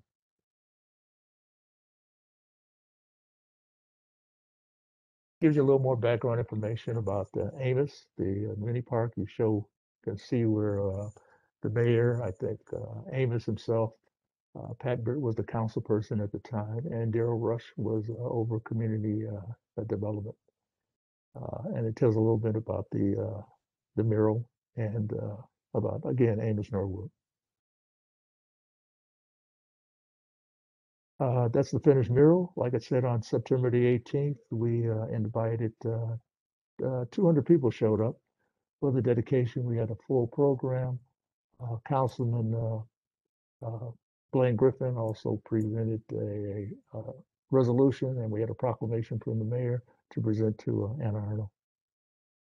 I had to thank Tara for helping me understand that this actually applied to the street club. For some reason, I was under the misconception and impression that because the land was donated by the Coral Company, that this process didn't apply to us, and I apologize to the members of the commission for doing this backwards because of my own ignorance.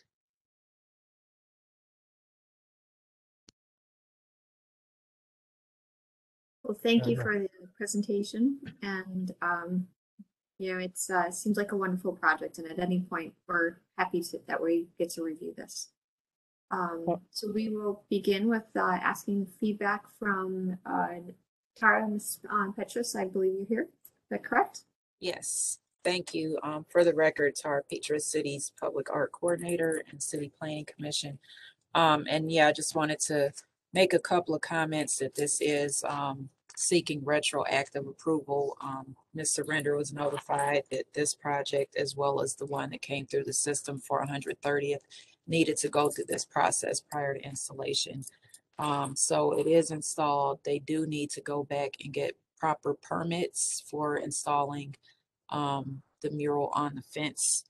And I just want to reiterate that it's a better idea to come before the commission before you make significant financial investments in public art, because if it were not to get approved, you've lost, you know, your financial investment. So moving forward, Ms. Surrender does understand that it doesn't matter who owns the land, if it's visible from a public right of way, that it does have to go through the outdoor works of art ordinance process, which is coming through here. So I just wanted to reiterate that. But I think the mural itself is a wonderful depiction of Clevelanders who made significant contributions, male and female, to the city. And it also has, and he didn't mention this, but it has QR codes on the artwork to get more information on the various figures depicted in the mural. So with that, I do approve it in theory and concept. I just wish I had gotten invited amongst those 200 people to come to the unveiling. That's all. Well, one thing, Tara, it was suggested because a number of people were hesitant about coming because of the COVID.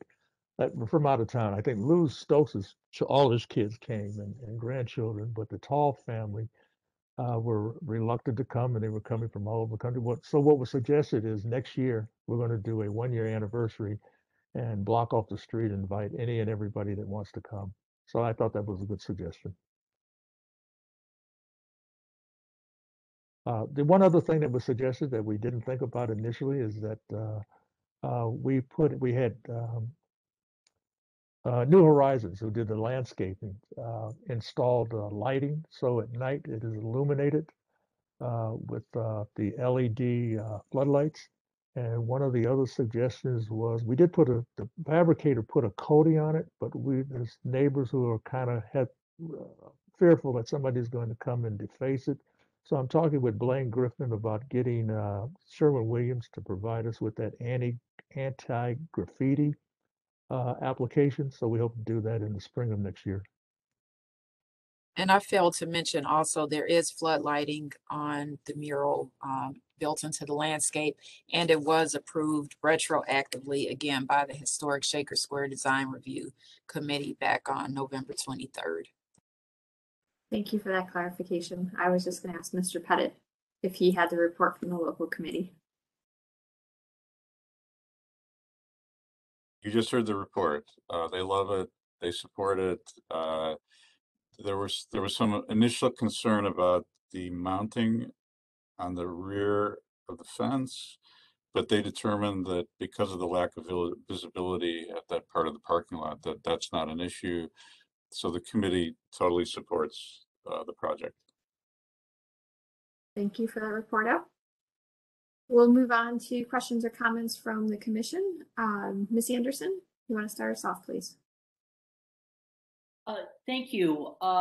Yes, it's always the way to do this is to apply first and then install, but what we have as a finished product is wonderful, and I want to commend the applicant for commissioning a wonderful local artist to create this artwork for the community. Anna Arnold is a very well respected local artist. It's nice to see her work. So that's what I wanted to say. Thank you, Ms. Anderson. Ms. Bailey?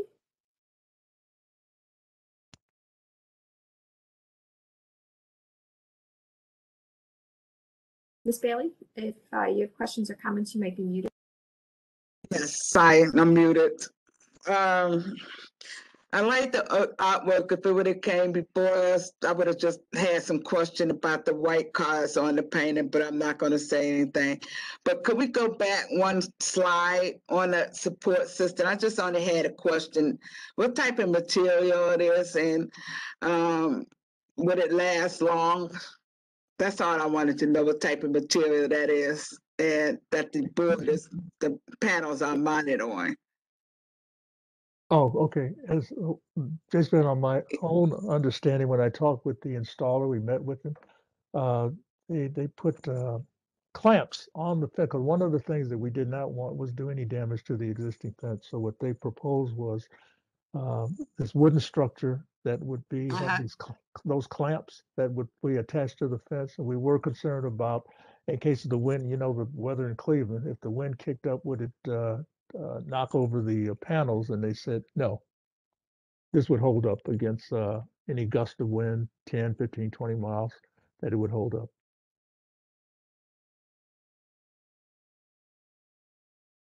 Was those vertical wood was added behind the panel, and then the clamp was added onto? Yes, they constructed that first before they put the panels on. All right, thank you. Those are Beautiful aluminum panels. panel. Those Thank are you. aluminum panels, correct? I'm sorry, Those are aluminum panels, correct? I'm not sure what that means. The panels, the material that the panels are made out of, are those aluminum? Aluminum. Those were aluminum panels, yes. Okay, thank you. Thank you, Ms. Bailey, for that feedback. Other questions or comments from the commission?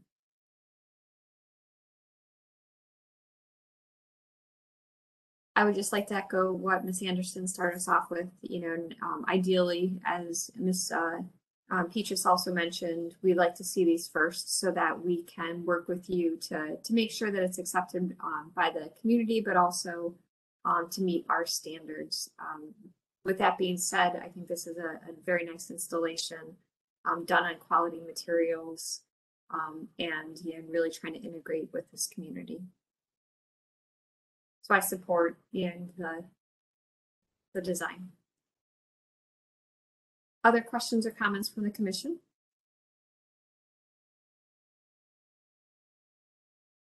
Would someone like to put forward a motion?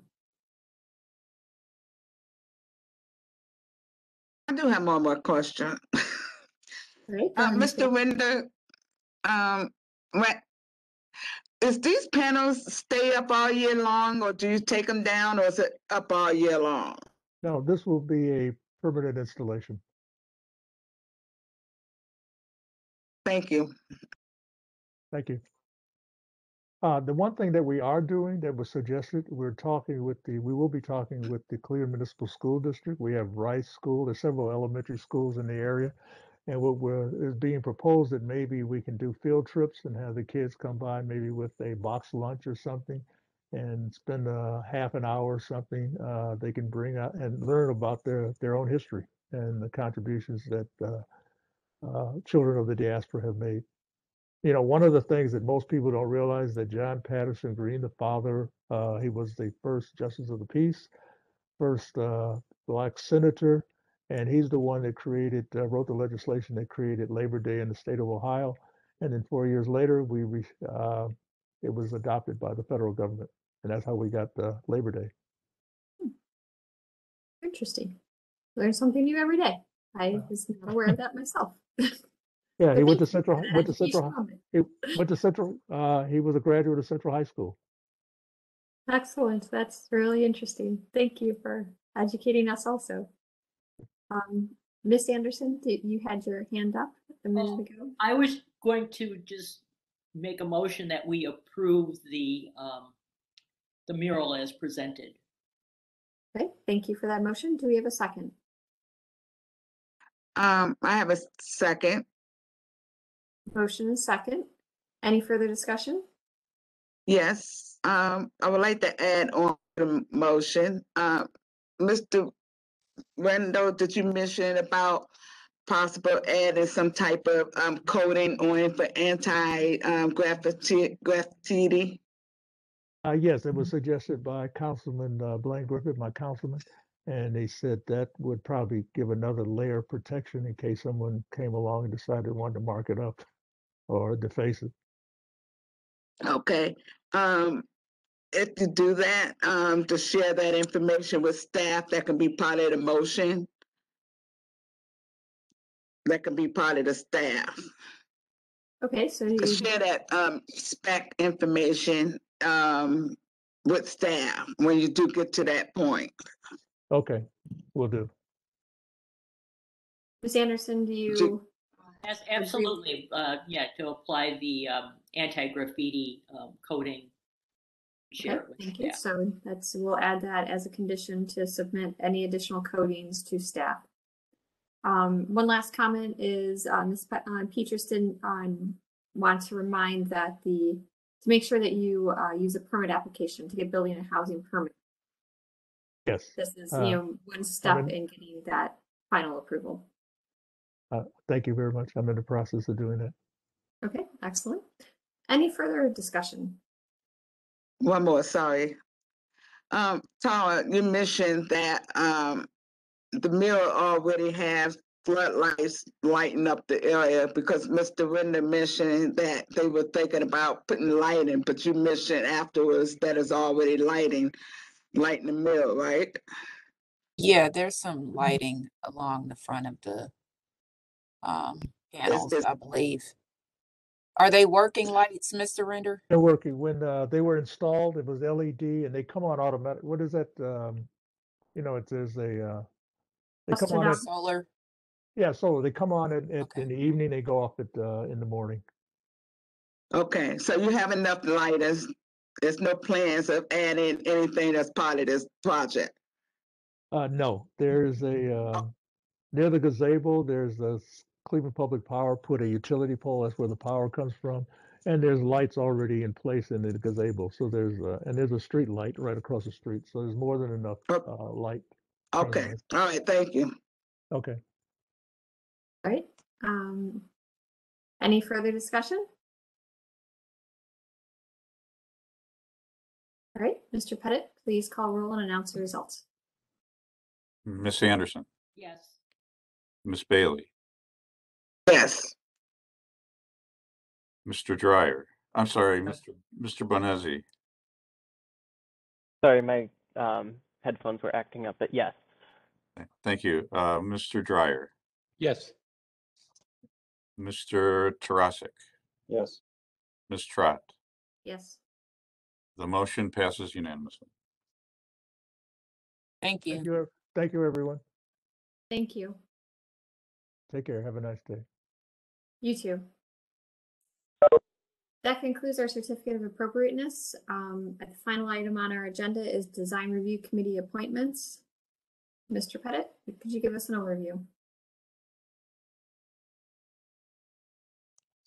Thank you, Madam Chair. We have 3 new appointments for consideration today. 2 of them are additional members of the Ohio City Design Review Committee.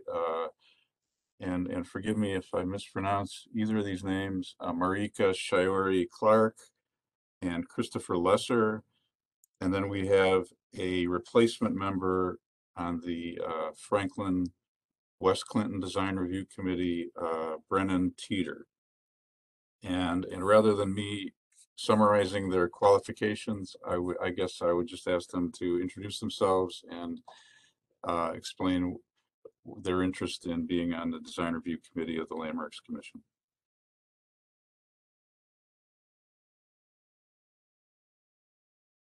We'd like to welcome all 3 of you. Mr. Lesser, would you like to start and give us a quick overview about yourself? Sure. Hi, everyone. My name is Christopher Lozier. I am an architect with DLR Group in Cleveland, and I am a fairly long-term Ohio City resident. I am really excited to have been nominated and appointed to and to be a part of this design review committee for Ohio City Historic District. I think my experience as an architect working in the field for over 15 years has given me a perspective with both new construction as well as historic work that gives me a unique perspective that I think I'm excited to bring to the table for the Ohio City Historic District Design Review Committee. Thank you for that introduction of yourself. Ms. Clark, would you like to go next? Yeah, hi everybody, Marika Shioidi Clark. Yeah, my background is also architecture as well as urban design. I have also lived in Ohio City for about the last 10 years and have been very involved with a number of design related projects in the neighborhood and as well as a number of creative placemaking projects. And I'm just really excited to be able to kind of also help assist in continuing to kind of grow and improve the neighborhood that I care about a lot in Cleveland. So thank you so much. Thank you for that overview also. We'll move on to Brennan Teeter. Hi, I'm Brennan Teeter. I do not have a background in architecture, but my husband and I own a couple properties over on West Clinton and right around the corner on West 58th. We lived on West Clinton for almost 10 years, and we own a lot on West Clinton that we are considering building on, all of which fall in the historic district. We currently are living on Edgewater, which there is talk of our community going on the historic district as well over here. And so I just wanted to get involved and kind of learn more. I was a block club chair and learned a lot about the design review committee, and I'd like to just kind of do some more learning and help keep things going in our neighborhood the way they're going. Excellent. Thank you for that overview also. We'd like to welcome all of you to the your respective committees and look forward to your feedback and participation in the reviews of all the projects going on in your neighborhoods. So welcome. Thank you. And we would just need a motion from the commission to appoint the three new members to the respective committees. Would someone like to make that motion? Make a motion to approve each, approve Ms. Branning, approve Ms. Lawson, to approve Ms. Clark. And their appointment to their respective committees? Do we have a motion? Do we have a second? This is Alan. I'll second. Excellent. Thank you. That was Mr. Dreyer who made that second. Is that right? All right. Thank you, Mr. Dreyer, for that second. Any further discussion? All right, Mr. Pettit, please call roll and announce the results. Ms. Anderson, Yes. Ms. Bailey, Yes. Mr. Bonezzi, Yes. Mr. Dreyer, Yes. Mr. Tarasik, Yes. Ms. Trott. Yes. The appointments are approved as presented. Welcome to the Landmarks Commission. Welcome to all three of you. We look forward to your participation. Thank you so much. That concludes our design review committee appointments. We'll move on to administrative reports. I just have a couple items very quickly. 2 days ago, the commission marked its 50th anniversary. December 7th 1971 was the first meeting of the Cleveland Landmarks Commission. And so I just want to say happy birthday. I don't think we have anything else planned, but you can all celebrate in your own ways, I guess. The other item I just wanted to bring up is that there's a report recently that the Cleveland Clinic is planning on demolishing the Cleveland Playhouse buildings at 85th and Euclid. They're not landmarked. They've been nominated a few times in the past by the commission, but they were never designated. I think we should, as a commission, weigh in somehow on this. I don't know what that path will be yet.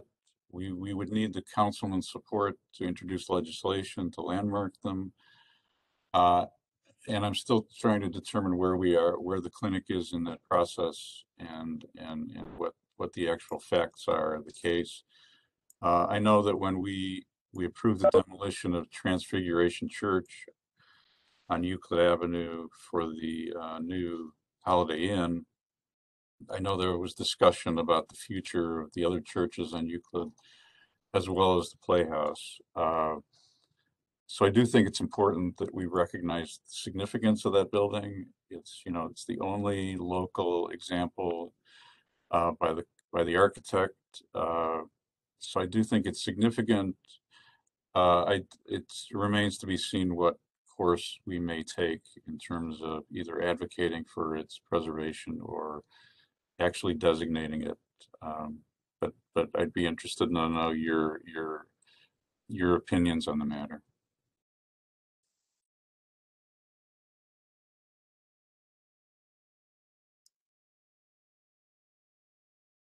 Any thoughts by anyone on the commission?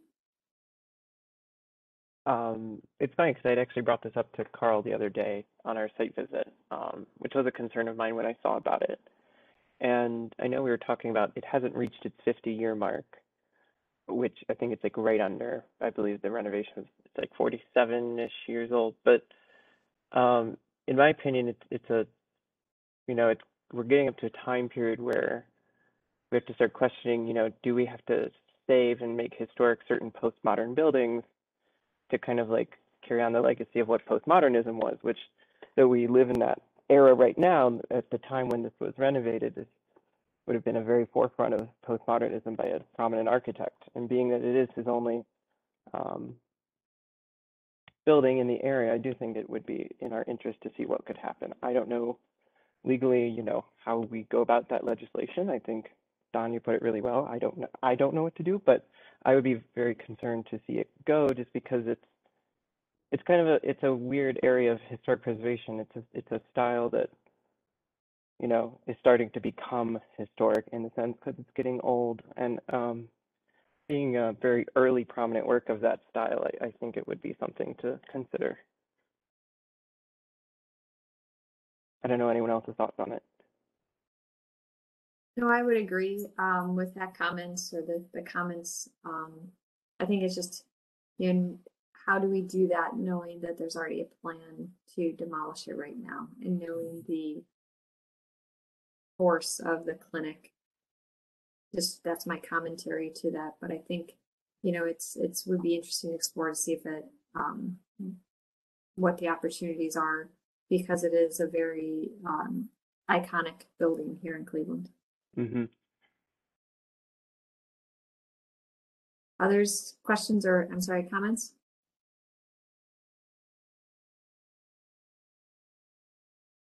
Carl? It's just separate from the Sears and Roebuck building? It's actually attached to the Sears and Roebuck building. It was at one time all one complex, but I guess it remains to be seen, whether certain portions of it could be saved or reused or incorporated into a new plan. We don't know all of that yet.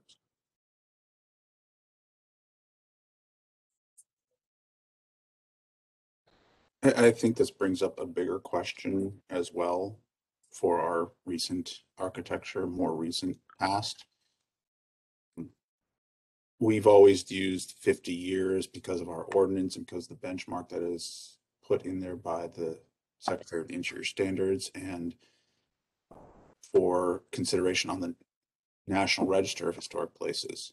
There are other cities that don't use a 50-year benchmark. I think San Francisco is one where they use 40.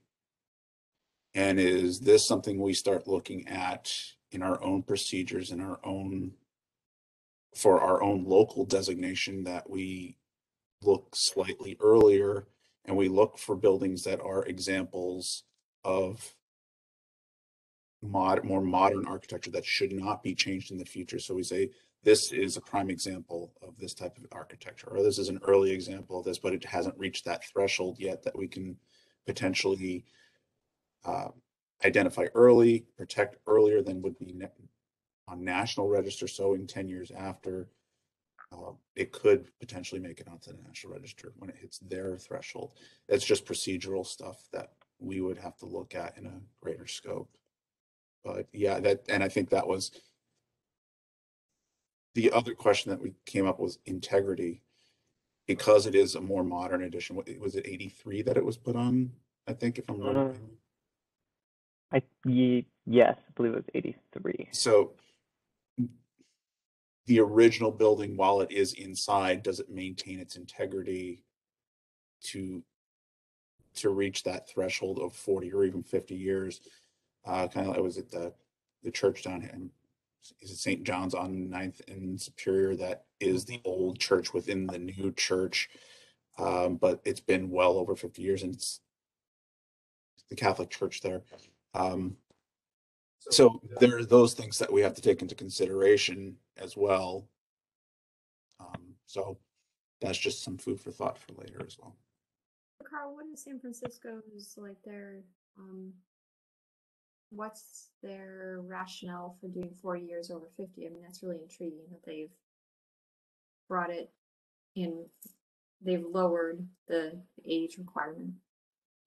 I don't know, but they've had that for a while, because I think they did a full study back, I think in the 90s, if I remember correctly. And that I think they just wanted to, when they were justifying their levels of protection, they wanted to, I think, get ahead of it and not have to wait for as long. I would have to look at it. I just know that 40-year period was there for that city, and I don't know if other cities do it. I would have to look for more information on why. Well, 50 years is our standard, but we have landmark buildings that are younger than 50 years old. There's a church on East 30th Street.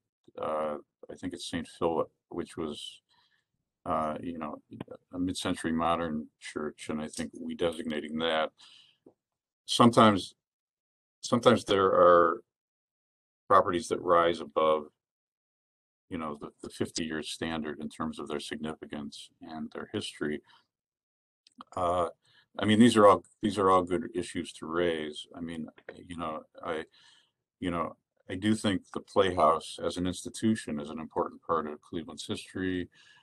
And I think that the new building is, a signature building that in my opinion rises above its age. But these are things we're going to have to look at.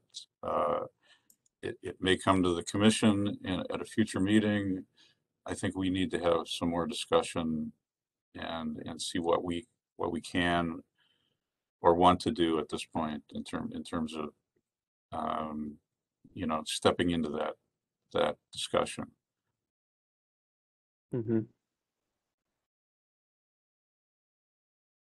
Okay, well, we look forward to seeing where this goes and what opportunities we have to related to this facility, because it is, it does have an important role within the Cleveland history, like you said.